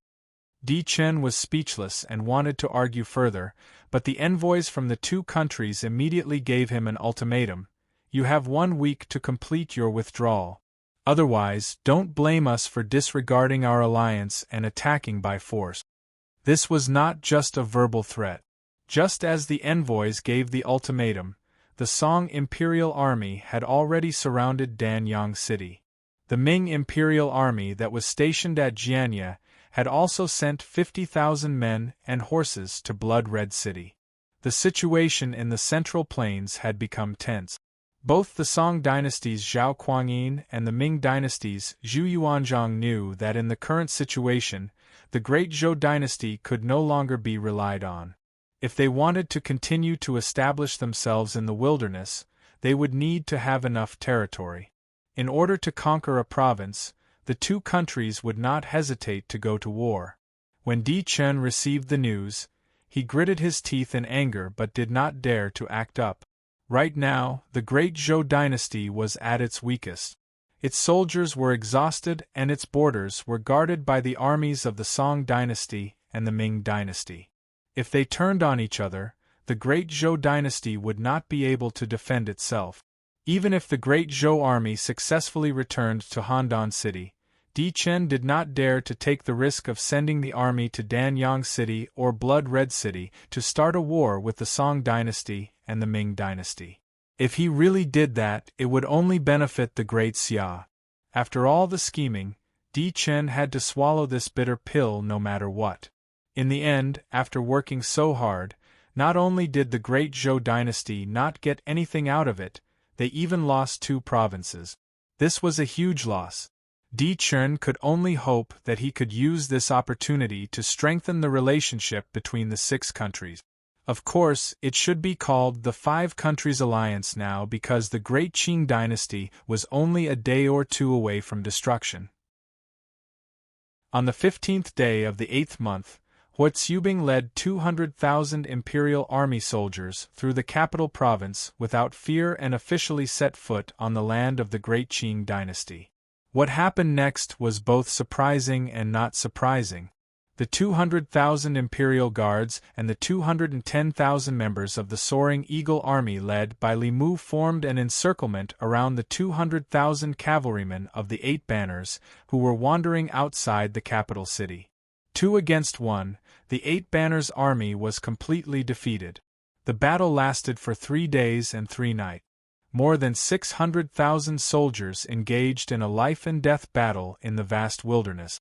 The rumbling of horse hooves and the clashing of swords could be heard within a radius of 10 miles. The war horses neighed and the heroes were past their prime. By the afternoon of the 3rd day, more than 70,000 of the 200,000 Qing soldiers had died. The rest were exhausted, their morale was low and they had lost their drive. Seeing this, Hua Tsubing and Li Mu tried to persuade them to surrender. In the face of the general trend of the world, no one could reverse it. Since the Great Xia gave them a way out, the 130,000 Qing soldiers did not resist and chose to surrender. Some of the loyal members of the Qing army were unfortunately beheaded by their companions and taken to claim credit. Early the next morning, Hua Tsubing's troops stayed behind to take care of the prisoners of war, while Li Mu's troops turned around and marched towards the capital. The imperial army had been running for a long time, and it was time for them to rest. On the contrary, Li Mu's troops had been conserving their strength and were eager for a battle. Hua Tsubing knew how to conduct himself. He knew that the imperial army had been in the limelight and had gained enough military merit. If they rushed to attack the capital, it would be rude. Being so overbearing would be disliked. The capital of the Qing dynasty. After learning that the 200,000 soldiers had been destroyed, the Qing court was shaken and everyone was in a panic. A week ago, the main force led by Li Jing had blasted open the capital's walls and entered the city to fight with the Qing army. The army outside the city was the last hope of the capital. Now our hope is gone. Emperor Kangxi collapsed on the dragon throne, feeling indescribably exhausted. Ever since he appeared in the wilderness, Kangxi had not had a comfortable day because of the great Xia as his neighbor. He was worried all day, thinking about how to protect the foundation of his ancestors. But the rules of the game in the wilderness were extremely unfair to emperors like them. Gaia gave the capital a strong military force, but it did not give them the territory and authority that matched the military force. It was not easy for them to get involved in the battle in the wilderness, but the Huaxia region was already under the shadow of the Great Xia and had no room to play. It's difficult. Kangxi sighed with the same emotion as Dichen. As the Great Xia army entered the city, the people of the capital looked at the Manchurian nobles differently. They were sinister and made people panic. Those who are not of my race will have a different heart. Kangxi felt upset when he thought of this sentence from Left Turn. Historically, the dissatisfaction and resistance of the Han people against the Manchurians had been settled during the reign of Xuanzhi, so it was not Kangxi's turn to worry. The wilderness now belonged to the Han people, so one could imagine the situation of the Manchurians. Once the Great Xia conquered the capital, the people of the capital would probably set off firecrackers to celebrate. Just as Kangxi was at his wits' end, it was the 20th of August. On this morning, Li Mu led the 200,000 soldiers of the Soaring Eagle Army and appeared in the western suburbs of the capital. The capital fell into an awkward silence, and the entire court was dead silent. Kangxi got the news and gave up on his last bit of wishful thinking. He did not want to drag the entire Manchurian royal family into the abyss, so he surrendered to the Great Xia on the same day and ended his temporary rule over the capital. The Huaxia region had another country destroyed. Chapter 1202. The fall of the Great Qing marked the end of the war in the Central Plains. In less than 2 months, the Great Xia had managed to protect the Great Jin dynasty while also conquering the Great Han and Great Qing, becoming the biggest winner of this war. After a series of fierce battles, the Mongolian army had completely defeated the Turkic cavalry and successfully occupied the western Turkic Khaganate. After this battle, the Mongolian territory had expanded by half, becoming a super grassland kingdom that spanned from east to west. Just based on the size of the Huaxia region, the Mongolian territory was already comparable to the Great Xia. With the decline of the Great Zhou, the Mongolian Empire had already replaced the Great Zhou dynasty and became the greatest opponent of the Great Xia in unifying the Huaxia region. There was bound to be a battle between the two. On the 21st day of the 8th month, Ouyang Shua arrived at the capital. Although Feng Qihuang had already proposed to Ouyang Shua to merge the Great Jin dynasty with the Great Xia when the Great Zhou army withdrew from the Great Jin dynasty, Ouyang Shua wasn't in a hurry to take over the Great Jin dynasty. Firstly, the war had just ended, and the Great Jin dynasty had finally managed to defend their territory. Their morale was at its highest, and it was also the time when the court and commoners were the most cohesive. If Feng Qihuang suddenly announced that they were going to merge with the Great Xia dynasty, the commoners might not be able to accept it, and it might even ruin the mood. Secondly, the Great Jin dynasty was riddled with holes and there were even cracks in the court. Feng Qihuang was currently conducting an unprecedented purge. If they merged with the Great Xia now, they would probably have to give up halfway. Ouyang Shua wanted to borrow Feng Qihuang's hand to plunder the Great Jin dynasty before taking it over. It might seem hypocritical to let Feng Qihuang carry the purge, but from the Great Xia's point of view, this was the most beneficial method for the Great Xia, and Feng Qiuhuang believed that Feng Qiuhuang would understand. Furthermore, given Feng Qiuhuang's pride, she wouldn't want to hand over the disorderly Great Jin dynasty to Ouyang Shu. Thus, the matter was decided. After Feng Qiuhuang completed the purge, she would merge the Great Jin dynasty into the Great Xia. At that time, the Great Xia would appear as the savior, quelling the aftermath of the purge and winning over the hearts of the people. This way, she would be able to preserve a relatively intact Great Jin dynasty. After all, Ouyang Shu didn't want to take over a terrible mess. To Feng Qiuhuang, the Great Jin dynasty was like her dowry.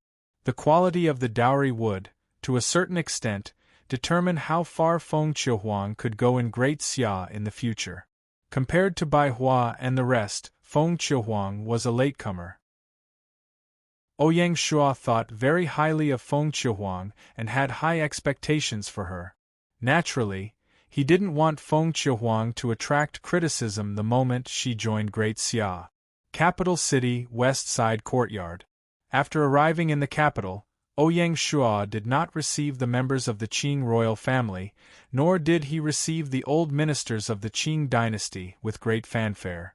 Instead, he holed himself up in a quiet courtyard and dealt with the post-war matters in a low-key manner. Staying in the room, Ouyang Shu could still hear the bustling noises coming from the streets and the incessant sounds of firecrackers.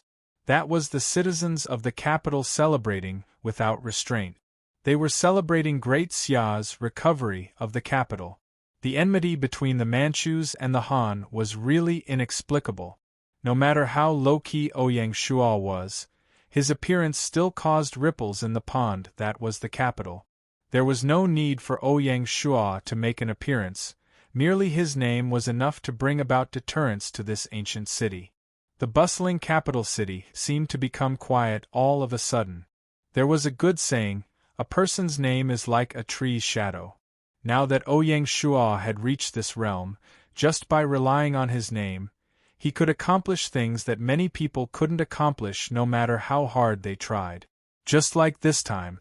Although Ouyang Shu didn't make an appearance and only stayed in the courtyard, because of his presence, the officials sent by Great Xia to take over the capital city immediately felt that the previously difficult task had become smoother. The resistance that they encountered previously seemed to have disappeared without a trace. The imperial court of Great Xia had already decided to merge the capital county into the northern frontier province, and the northern frontier protectorate would also be relocated to the capital city. In the future, the capital city would be positioned as the central city of the dynasty in the north. With the capital city as the center, it would radiate to the entire north.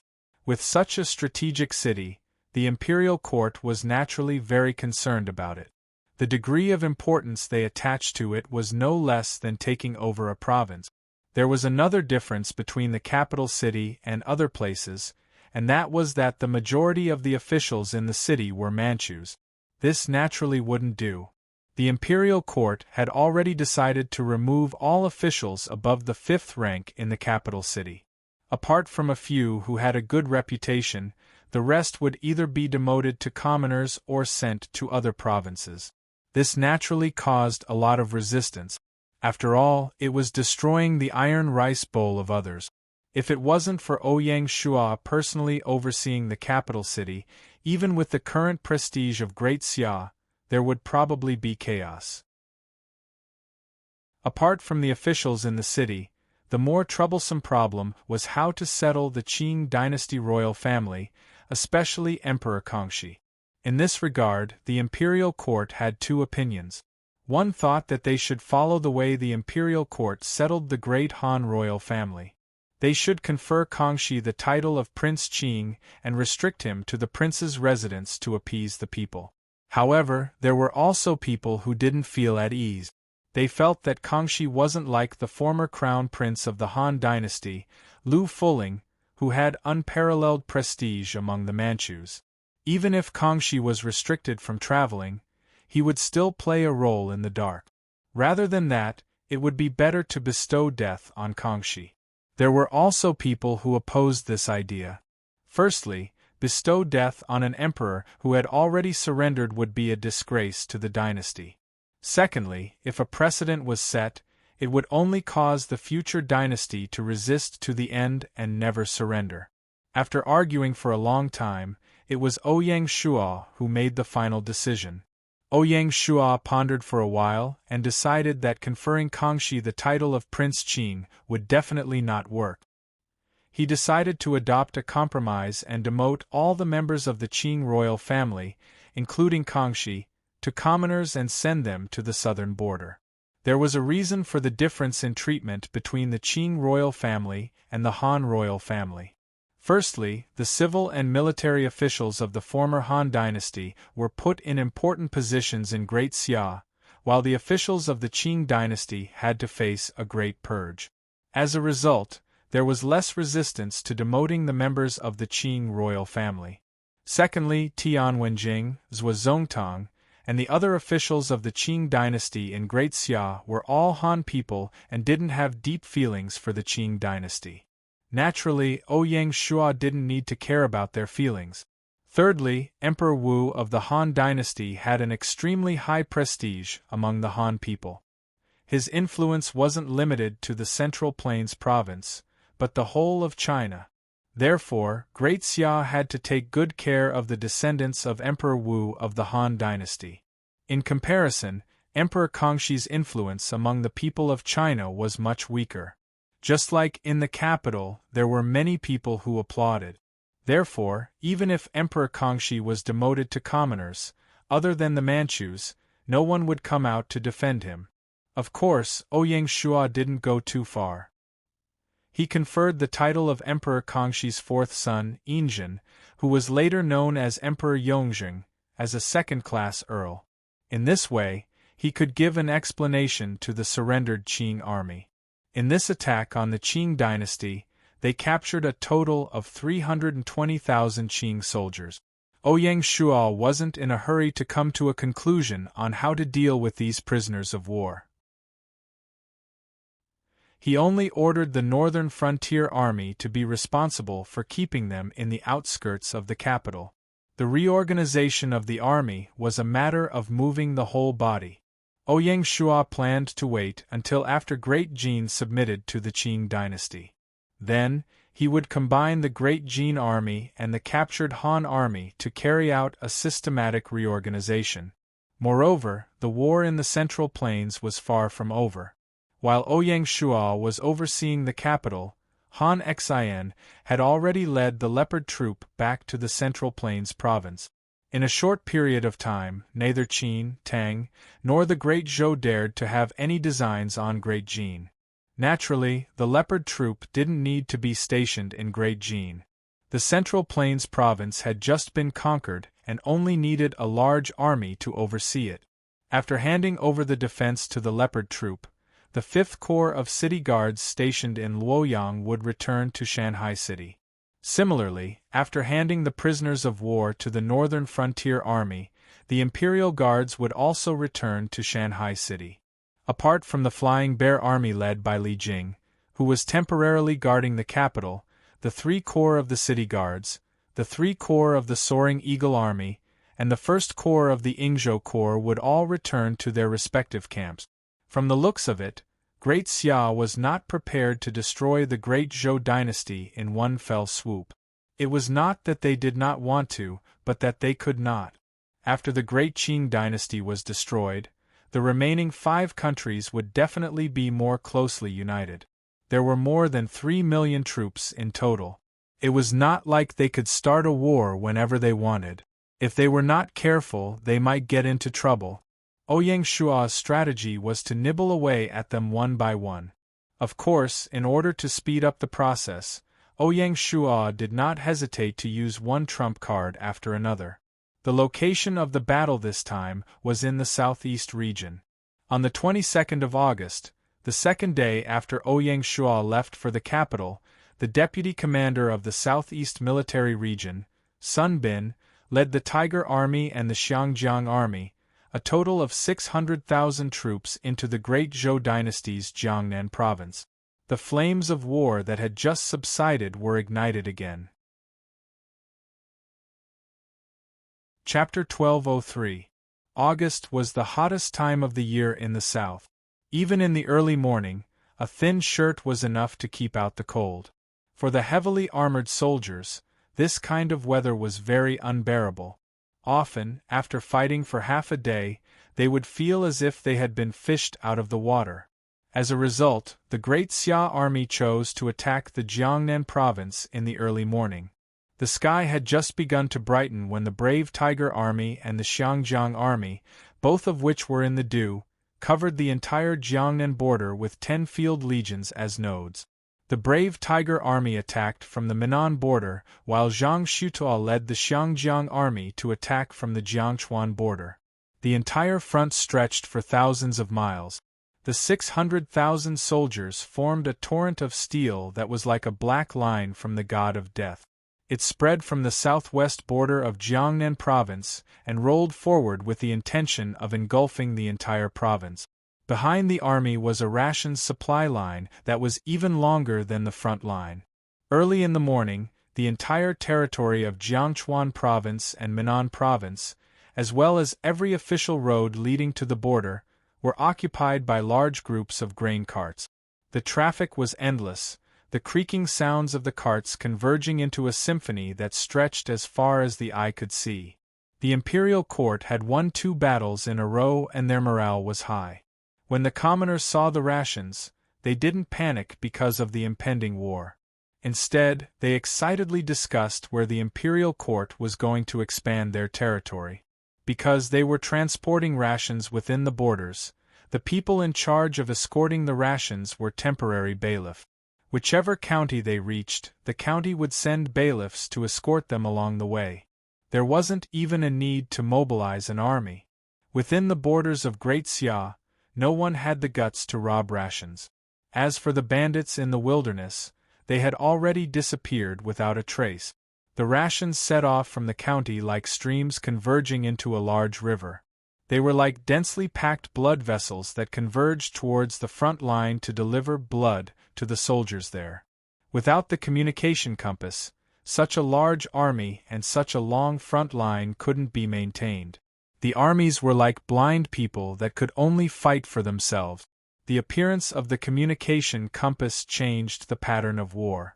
The great Zhou garrison Jiangnan province was led by God General Su De and 400,000 great Ming imperial soldiers. Su De's military experience was unquestionable. He took over the defensive line from the great Zhou conqueror's army and didn't slack off. Even if the war in the north stopped, looking at the situation, the war in the Huaxia area would also come to an end.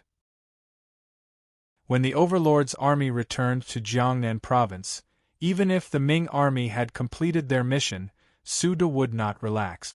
In Su De's words, "For every day we stand firm, we must fulfill our responsibilities."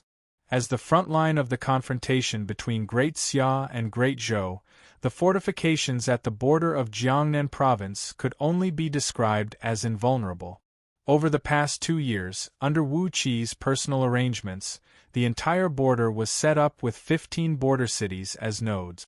Fortresses were built between the border cities, and sentries were built between the fortresses. Like this, layer by layer, they formed a line of defense. In addition, there were beacons on the high mountains, watchtowers on the plains, water stockades on the rivers, and checkpoints on the official roads.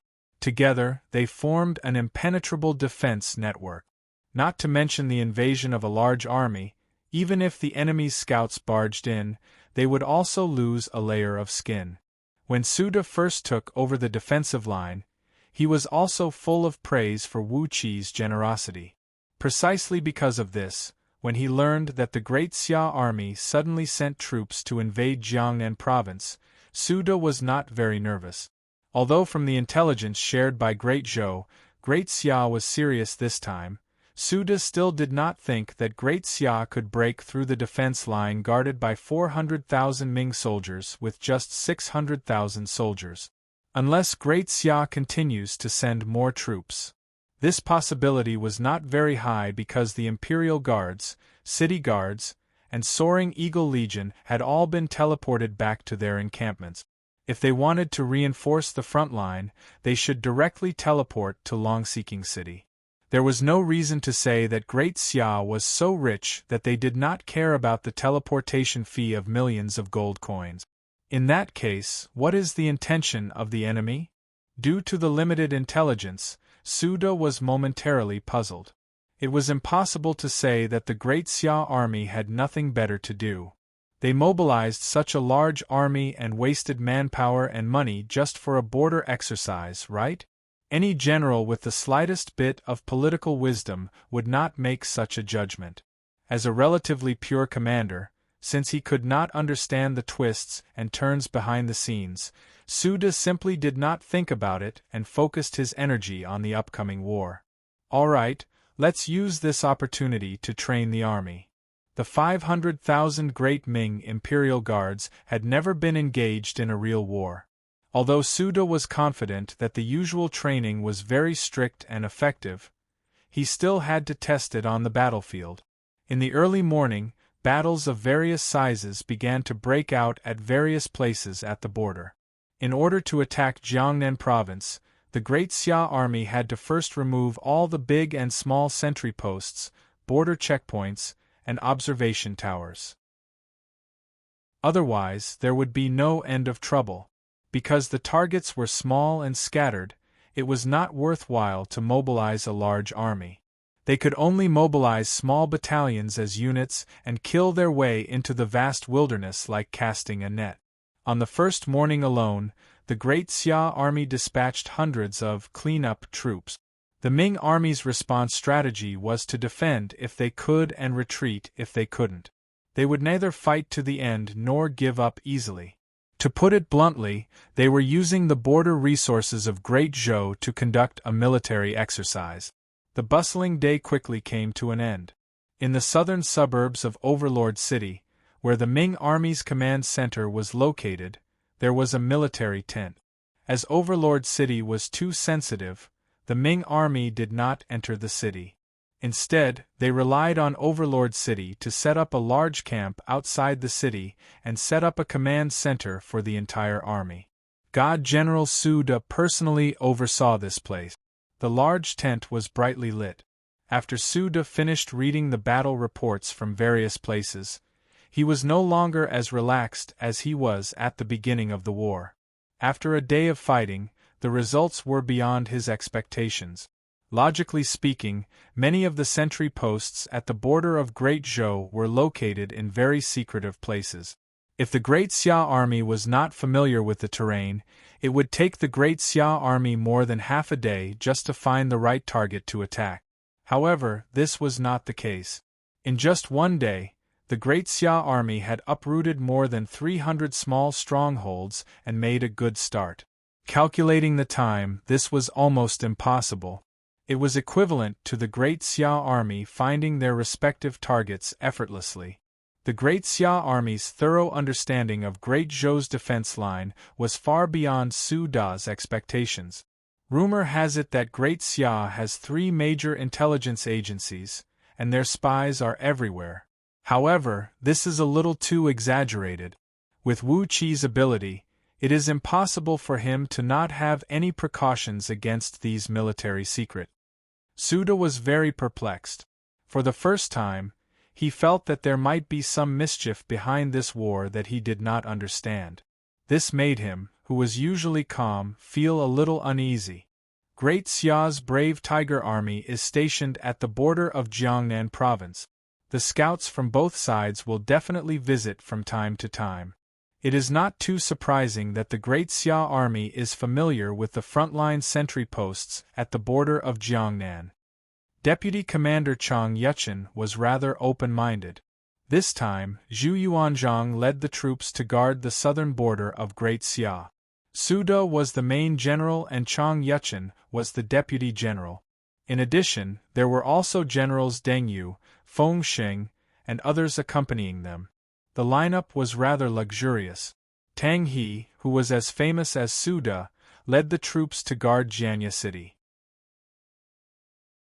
Among the generals, apart from God General Suda, Chang Yuchun was the most famous. He was one of the 10 most valiant generals in history, along with Shi Wansui, Shui Rengui, and Ran Min. Of the 2 generals, Su and Chang, one was known for their strategy and prudence, while the other was known for his bravery and decisiveness. When the 2 worked together, they were invincible. Purely in terms of commanding an army to fight a war, this duo could be ranked at the top in the history of China. Since Zhu Yuanzhang ascended the throne, he had killed the 9 generations of prime minister Hu Weiyong on the charge of conspiring against the government. Left Prime Minister Li Shanchang, Great General Lan Yu, and Duke of Chao Li Wenzhong were executed one after another. Among them, Lan Yu was Chang Yuchun's brother-in-law, and Li Wenzhong was Zhu Yuanzhang's nephew. Among the 34 meritorious officials who were conferred titles in the early Ming dynasty, only a few of them died of illness. Even Zhu Yuanzhang's childhood friend and in-law, Duke of Wei Suda, was sentenced to death. Chang Yuchun's good death wasn't because of Zhu Yuanzhang's mercy. It was because before the great Ming dynasty had completely unified the world, he had unfortunately contracted a cold and died in the army at the age of 40. Otherwise, with Chang Yuchun's outstanding military skills and courage, it was hard to say whether he could have survived. Among the 9 emperors who appeared in the wilderness, Zhu Yuanzhang was the most embarrassed. Even Emperor Kangxi, who killed Oboi, was more at ease than Zhu Yuanzhang. After all, Oboi had courted death himself. Fortunately, Zhu Yuanzhang had learned the thick black study well, which allowed him to maintain the overall situation of the great Ming dynasty. Suda nodded his head silently. Although he felt that what Chang Yuchun said was reasonable, he still felt somewhat uneasy. But even if he felt uneasy, the war still had to continue. Pass down the order. From tomorrow onwards, each division must be more resolute in their defense, and must not easily give up their sentry posts. If necessary, the border guards can also take the initiative to leave the city to fight and exert pressure on the enemy. Yes, sir. Suda wanted to transmit some pressure to the Great Xia army. Otherwise, if they continued fighting like this, the entire border defense line would be destroyed by the Great Xia army before the Overlord army could even return to Jiangnan province. At that time, the Ming army could naturally withdraw, leaving the Overlord army in a terrible mess. Suda couldn't do such a thing. Perhaps the real purpose of the Great Xia army is to destroy the Jiangnan border defense line and create an opportunity for the decisive battle with the Overlord army in the future? A ray of light flashed in Suda's mind, and he faintly had a guess.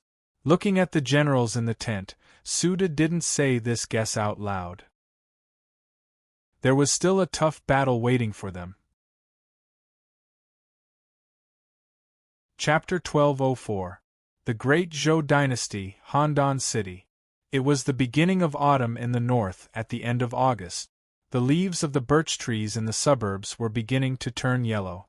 The maple trees that covered the mountains and plains were covered in green and yellow maple leaves.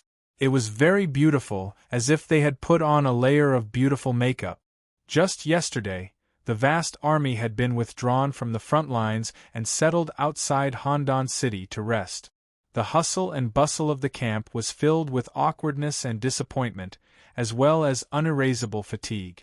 They still remembered that a month ago, in the western suburbs, in the same place, the king of Great Zhou, Di Chen, issued a passionate declaration of war, saying that he would destroy Great Jin and advance into the Central Plains.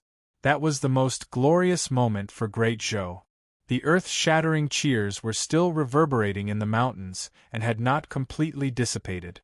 But the army had been beaten into a sorry state, silently returning to their old places to lick their wounds. Like withered weeds, there was no sign of life. The expedition this time was fruitless. The imperial court had to come up with a plan as to what to do next. Following that, there was news of Great Xia attacking the Jiangnan province. This made the Great Zhou imperial court, which was already badly battered, even more distressed. Palace, Hall of Discussion. A group of civil and military officials of the Great Zhou dynasty were there. The three marquises, Xiongba, Lord Chunshan, and Warwolf, had specially rushed to the capital to discuss the future of Great Zhou. As soon as the meeting began, Di Chen announced an important decision. From now on, the Jingshu province will be ceded to the Song, and the Donghai province will be ceded to the Ming. This is an agreement signed before the war, and it cannot be denied. To avoid unnecessary conflict, I have already agreed to this matter. After the court has ended, we will start the relocation of the two provinces.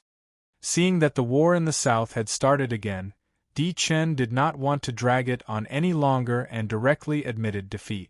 Di Chen was very decisive.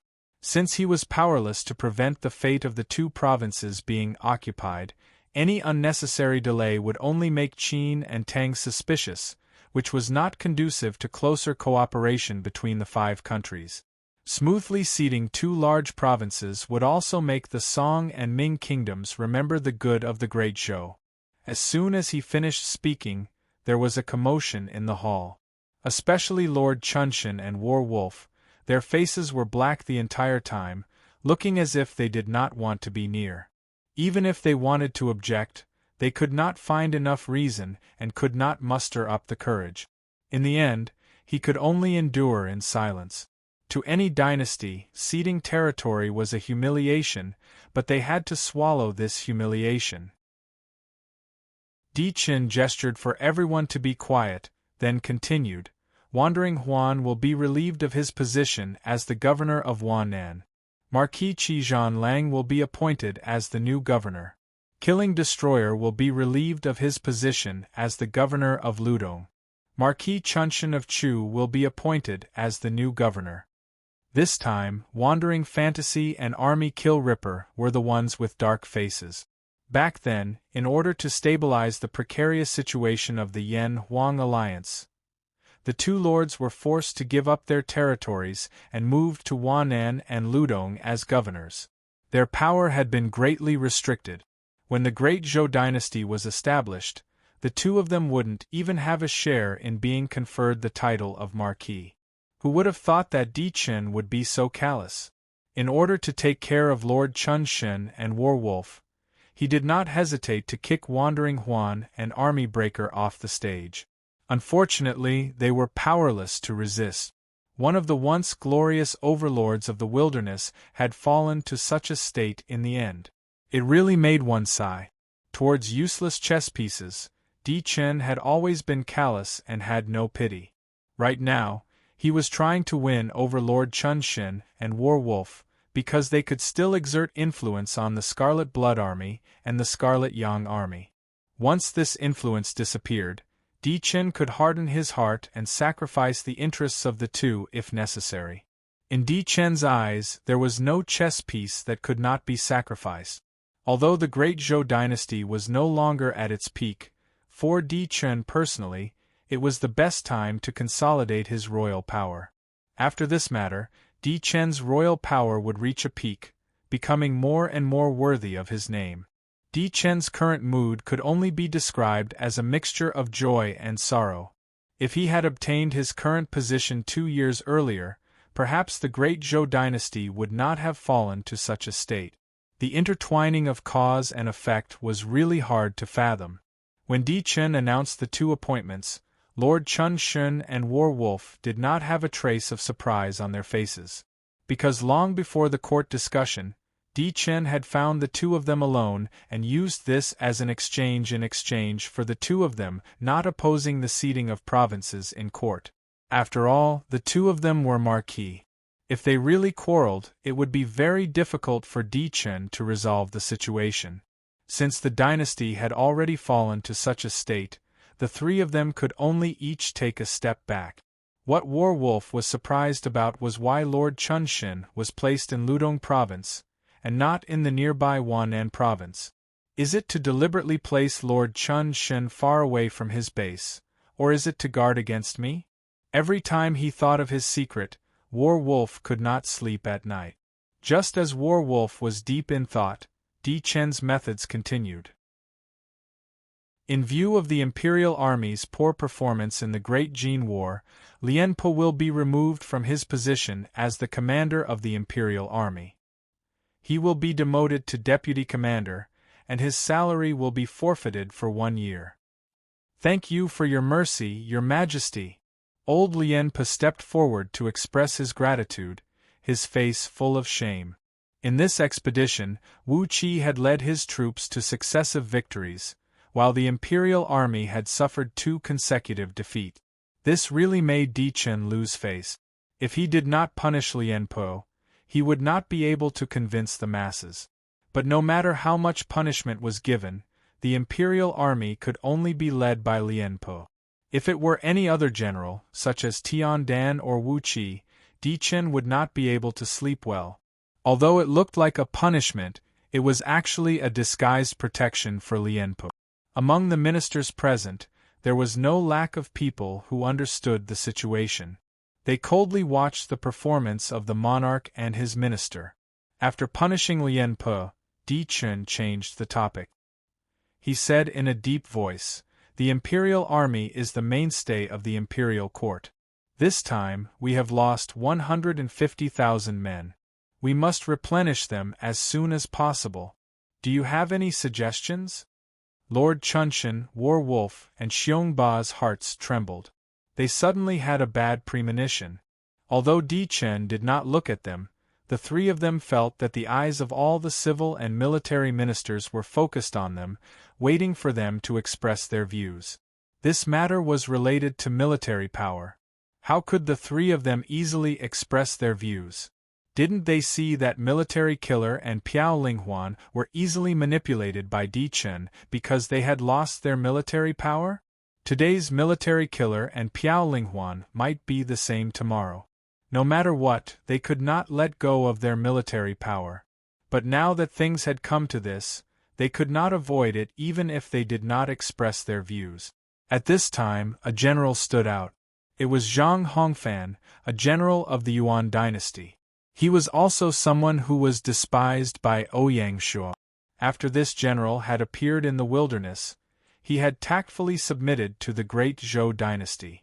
Di Chen did not reject anyone and took him under his command. There were some things that Di Chen could not say out loud. He had to borrow the mouth of an official to say it. Zhang Hongfan was playing such a role. After he stood out, he said, "Your Majesty, the royal guards are the dynasty's most elite troops. To replenish the losses, they can only be selected from the active field army. For the field army soldiers, to be selected into the royal guards is a great honor. I think they will not reject it." Zhang Hongfan's words were not wrong. Just like the Xia Imperial Guards, there had never been a loss of personnel. They were always selected from the army. But the Great Zhou dynasty and the Xia dynasty were 2 different things. Ouyang Shua, Emperor Xia, had supreme authority in the Xia dynasty army. Bai Qi and the other generals could not say anything when he selected soldiers for the imperial guards. Moreover, this was the practice of the Xia dynasty army. Everyone was used to it. The Great Zhou dynasty was different. The army belonged to different factions. Before this, there was no practice of exchanging soldiers. This time, the royal guards suffered heavy losses. Coincidentally, the surrounding situation was very serious. This finally gave Di Chen the opportunity to pry open the mouths of the Danyang army, the Tyrant army, and the Red Blood army. As Zhang Hongfan spoke, the other officials followed suit. They thought that transferring soldiers from the Danyang army and the other army groups to replenish the royal guards was the most suitable method. Could minimize the risk. Perhaps feeling that the situation was very unfavorable to them, Lord Chunshan finally could not hold back and was the first to stand out. He argued, "The Danyang army, the Tyrant army, and the Red Blood army have lost 50 to 60,000 men in the Jin battlefield. They urgently need to replenish their troop. How can we transfer soldiers to replenish the royal guards?" Zhang Hongfan was the first to stand out again. He acted as Di Chen's vanguard. The 3 army groups have a shortage of soldiers. They can choose from the reserves. This is very easy to do. Then why don't the royal guards choose from the reserves? Lord Chunshin asked. The royal guards are the trump card troop. The standard of soldiers is naturally higher than the ordinary field army. Choose the reserves? That is not only a disgrace to the royal guards, but also a disgrace to the dynasty. Fine, the matter was back to square one. The court immediately became a mess of arguments. There were those who supported it and those who opposed it. But the more the argument went on, the more unfavorable the situation became for Lord Chunshin and the others. Towards the end, there were already some officials who linked this matter to loyalty to the dynasty. It seemed that if they did not agree, they would be disloyal to the court. From this, it could be seen that Di Chen's control over the court was very good. Seeing this, Battlewolf sighed in his heart. He knew that the situation had developed to this point. They were already the arm that could not twist the thigh. Sooner or later, they would have to compromise. He sighed and said, I agree. Battlewolf, you. Seeing this, Lord Chunshin wanted to scold Battlewolf for not living up to expectations. But seeing Battlewolf's dispirited expression, he forcefully swallowed the words that were on the tip of his tongue. Finally, it turned into a long sigh. The great Zhou dynasty cannot withstand any more torment. Finally, of the three armies, only the tyrant army was temporarily spared. The reason Xiongba gave was also very sufficient. The Xia dynasty is currently attacking Jiangnan province. The tyrant army's strength cannot be weakened. Hearing this, Di Chen did not insist. He was already very satisfied that he could weaken the Danyang army and the Red Blood army in one fell swoop. Even better, Lord Chunshin and Battlewolf had already left their base. The Danyang army and the Red Blood army could only choose their soldiers from the reserves of Huanan province and Ludong province. If that was the case, Di Chen could make a big fuss. Given Di Chen's control over these two provinces, he could use this opportunity to use the reserves to extend his tentacles into the Danyang army and the Red Blood army, adding sand to the two armies. As long as he opened up a gap, it would not be impossible to control the two armies in the future. Di Chen temporarily suppressed this thought and said to Xiongba, regarding the Jiangnan war, I have an idea. Chapter 1205.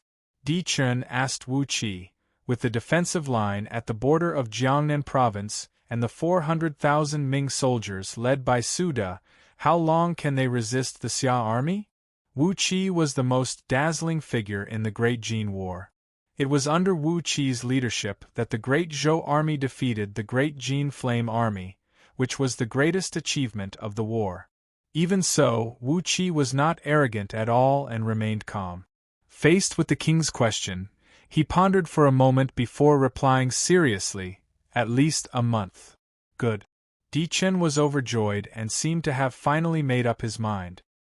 He smiled and said, according to the agreement we signed with the Ming dynasty, the Ming army must hold out until the Overlord army returns to the border. Now that the Great Xia army and the Ming army are fighting fiercely at the border, the Overlord army doesn't have to rush to Overlord City and can rest for a week in Handan. After that, we will decide whether to teleport or march according to the situation of the war. Di Chen did not even blink when it came to tricking his allies. Xiongba, who had been silent all this while, stood up and said, Will the Ming dynasty agree to this? Di Chen waved his hand and replied domineeringly, It's only right for the army to rest. What's there to disagree about? The Great Jin dynasty has to pay a price for taking away the East Sea province, right? Di Chen still felt the pain of ceding two provinces. Seeing this, Xiongba did not say anything else. Following that, the ministers discussed the matter of the Five Kingdoms alliance before dispersing one by one. Through this discussion, Di Chen initially established his authority in the Great Zhou dynasty, and his personal power climbed to its peak. He had basically achieved his initial plan. If not for the ensuing storm in the following week, the flames of war in the Central Plains gradually died down. Although the flames of war were extinguished and the wind seemed to have stopped, in fact, it was not really peaceful. In the northwest, King Jin, Feng Qiuhuang, was initiating a great purge that affected the entire territory. The targets of the purge were not limited to the rebellious officials who jumped out of the court, but also the prefectures and counties. They were either demoted, removed, or imprisoned. His methods were swift and ruthless. More importantly, with the Regent Feng Tianlai incident, Feng Qiuhuang made up his mind and launched a great purge of the Feng family. More than 90% of the Feng family members were expelled from the Great Jin officialdom. Such a ruthless method caused the people of the state of Jin to panic, but Feng Qiuhuang remained unmoved. The negative effects of Qing Luan's betrayal were still fermenting. Perhaps Feng Qiuhuang herself had not noticed it, but her temperament had already changed. She had become more suspicious, ruthless, and merciless. In the Central Plains province, Jiang Shang, the chief minister of Great Xia's cabinet, was personally overseeing it. He pacified the former officials of the Great Han dynasty and protected the people. In order to make up for the leopard troops' mistake of forcefully collecting military provisions, the imperial court decided to exempt the Central Plains province from taxes for a year. In this way, the people were greatly reassured. More than half of the old officials of the Great Han dynasty had already been transferred to other provinces. The officials from other provinces had also been transferred to the Central Plains province, bringing with them the system of the Great Xia dynasty to implement the policies of the imperial court. At the same time, the leopard army led by Han Xian had also returned to Luoyang. Luoyang would be the new headquarters of the leopard Tao army, responsible for surrounding and protecting the entire Central Plains province. In the capital, Ouyang Shua personally oversaw things, and the specific affairs were handled by the governor of the northern frontier, Han Qi. As the Qing royal family was sent to Luzong province, the dust settled. The officials of the Qing dynasty in the capital finally gave up all their delusions and obediently cooperated with the governor's yamen, completing the reshuffling of the officialdom in the capital. A group of nobles were also sent to various provinces in the southern frontier, never to step into the northern frontier for the rest of their lives. In the land of Jingchu, the great Zhou dynasty had already completed its withdrawal, and the entire province fell into the hands of the Great Song dynasty. At this point, the Great Song dynasty leaped up and became the largest dynasty among the NPC dynasties, enjoying a period of limitless glory. The Great Song dynasty also became the biggest winner, second only to the Great Xia dynasty. Without wasting a single soldier, they picked up a huge bargain, causing the two emperors, Emperor Qin and Emperor Taizong of Tang, to be endlessly envious. In comparison, the process of the Great Ming dynasty taking over the East Sea province was much more tortuous. Firstly, the war in Jiangnan was still in a stalemate, and the 400,000 Ming soldiers were delayed at the front lines, unable to return to Jianye. Without the support of this large army, Zhu Yuanzhang also didn't have the confidence to take over the East Sea province. The attitude of the Great Zhou dynasty was very clear.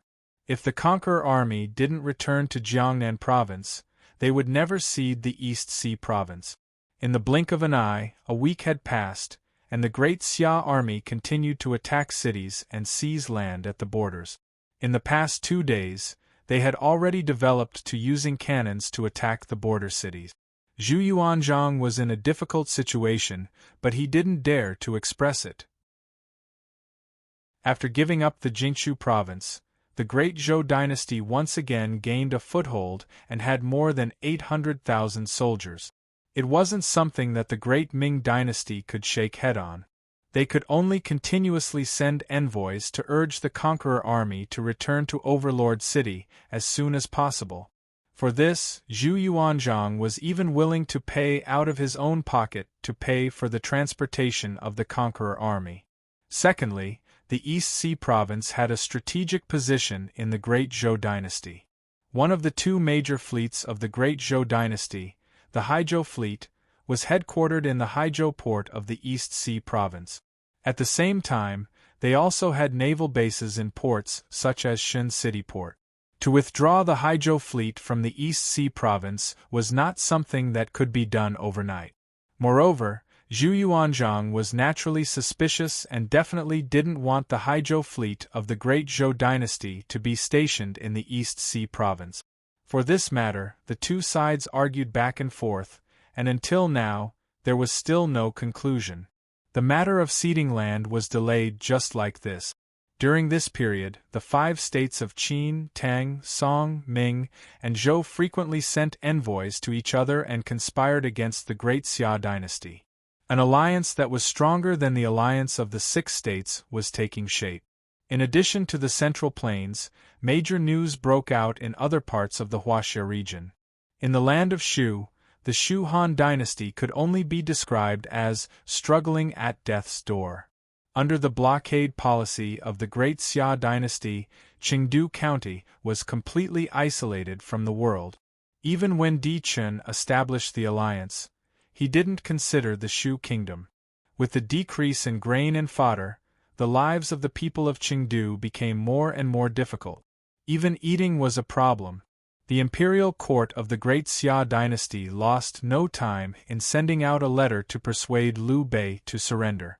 It said bluntly, "I have long heard that the king of Shu loves the people like his own children. From now on, when Qingdu County is in trouble, I hope the king of Shu can put aside his personal honor and surrender to the Great Xia dynasty, and return peace to the people of Qingdu." Naturally, Liu Bei was ashamed of the letter to persuade him to surrender. Even so, Liu Bei, who was well versed in the thick black theory, was still unwilling to give up. He endured bitterly and didn't take the initiative to surrender. If Liu Bei didn't surrender, the people of Shu Han couldn't bear it. First, a large number of players from Qingdu fled. Other than the super guild, Laojun Guan, which knew that they weren't favored by the Great Xia dynasty, they submitted to the Great Zhou dynasty. The rest basically settled down in the Great Xia dynasty. There were already very few players on the streets of Qingdu. It instantly became deserted. Following that were the commoners, especially those whose families ran out of food. The imperial court was unable to provide relief, so they could only flee to the Shu province of the Great Xia dynasty. Ouyang Shua instructed the governor of Shu, Tian Wenjing, to do a good job in settling down the commoners. He wanted to use this as an opportunity to attract more commoners of Shu Han to settle down in the Shu province. As long as the commoners of Qingdu County were emptied, the Shu Han dynasty would be a castle in the air. In the second half of the 6th year of Gaia, not only the commoners, but even the merchants, gentry, and even the officials began to flee. They viewed Qingdu as a scourge. Everyone knew that the Shu Han dynasty couldn't hold on any longer. If possible, Ouyang Shua was willing to take down the Shu Han dynasty peacefully. He didn't want to increase the number of killings. Ignoring everything else, Great Xia would have to pay the price of blood just to annihilate the 500,000 Shu soldiers. Now, it was time to see how long Liu Bei could hold on. When the food supply couldn't be guaranteed, it would be the day of the Shu Han dynasty's collapse. Ouyang Shua had plenty of patience. Other than Shu, the Great Xia dynasty of the Great Xia dynasty had also made new moves. Chapter 1206. In addition to Sichuan, the glorious Mongolian Empire also made new moves recently. After conquering the Western Turkic Khaganate, Genghis Khan immediately renamed the Mongolian Empire, and the Western Turkic Khaganate was renamed the Oghidai Khaganate, which was ruled by his third son. Historically, the Mongolian Empire had 4 Khaganates: the Chagatai Khaganate, the Ilkhanate, the Kipchak Khaganate, and the Oghidai Khaganate. From the looks of it, Genghis Khan wanted to restore the glory of the Mongolian Empire. After the Mongol Empire destroyed the Western Turkic Khaganate, the Tubo dynasty and Xixia kingdom panicked. They sent envoys to congratulate Genghis Khan and sent envoys to Great Xia, hoping to form a closer alliance with Great Xia. Xixia Kingdom even secretly contacted the Five Nations Alliance. As the weaklings in the Huaxia region, they could only tremble in fear under the gaze of strong enemies. During this period, Shanghai City also had a piece of big news.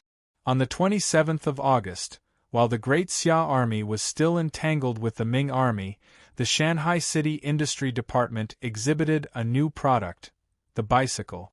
Of course, this was nothing new to the players as it had long been a common sight in reality. However, for the natives it was the first time and attracted many onlookers.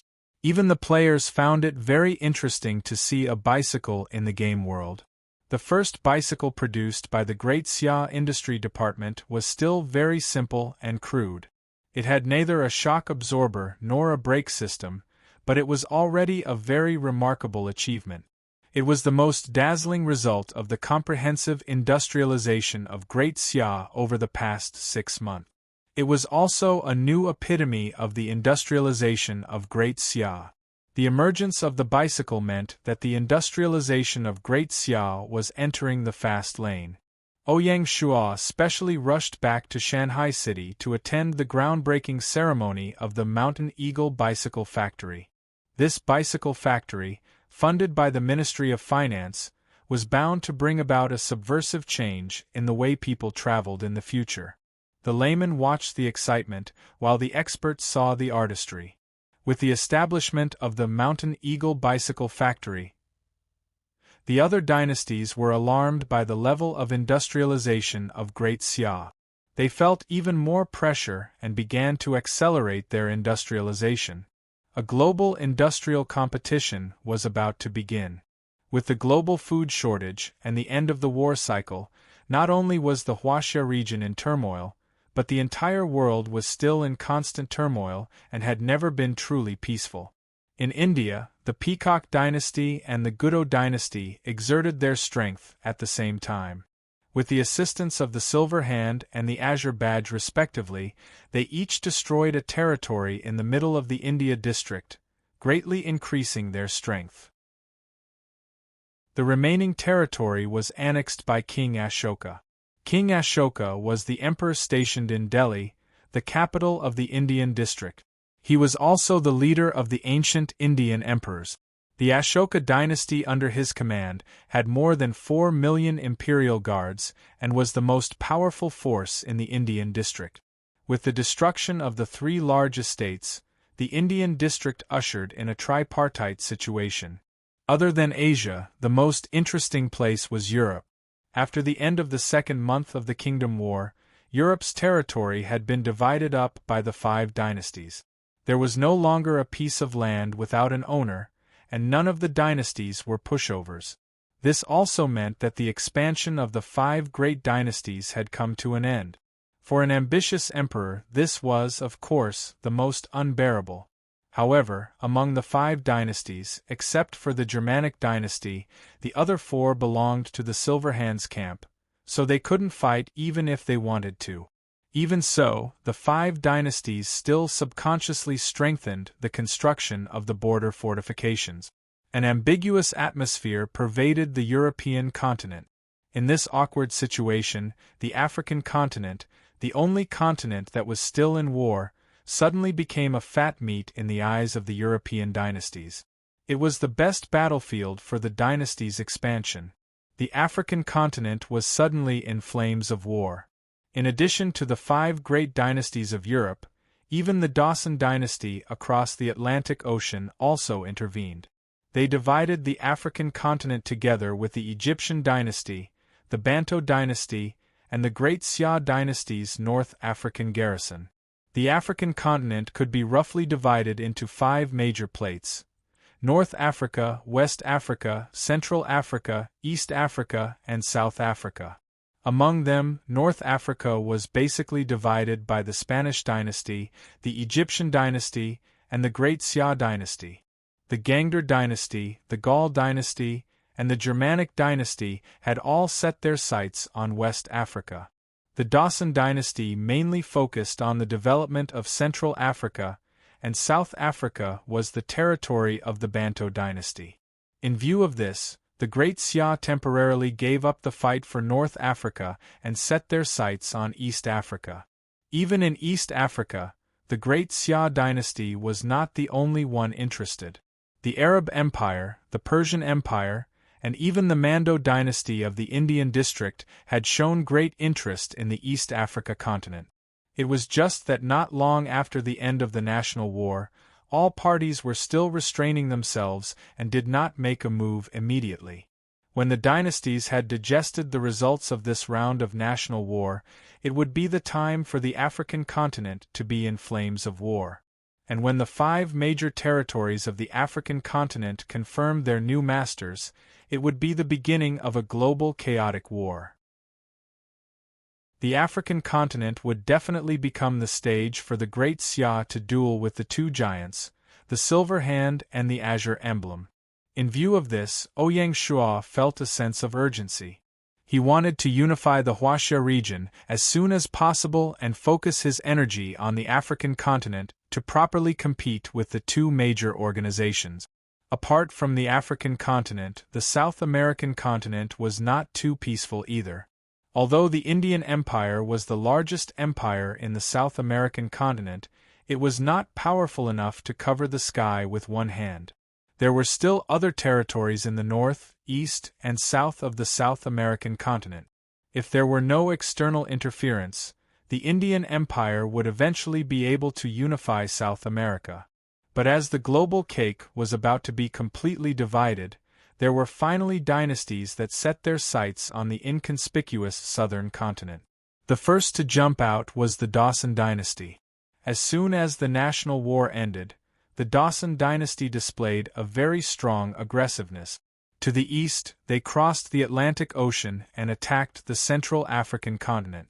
To the south, using the Panama Canal as a stronghold, they began to attack the northern part of the South American continent and compete with the Indian Empire for food. Even the European Gangder dynasty, the Germanic dynasty, and the Spanish dynasty showed great interest in the South American continent. Especially the Spanish dynasty, they coveted the South American continent. In history, the indigenous dynasty of the South American continent, the Inca Empire, was destroyed by the Spanish colonists. In the South American continent, the Spanish weren't without foundation. The Great Xia did not plan to intervene in the South American battlefield because it was too far away.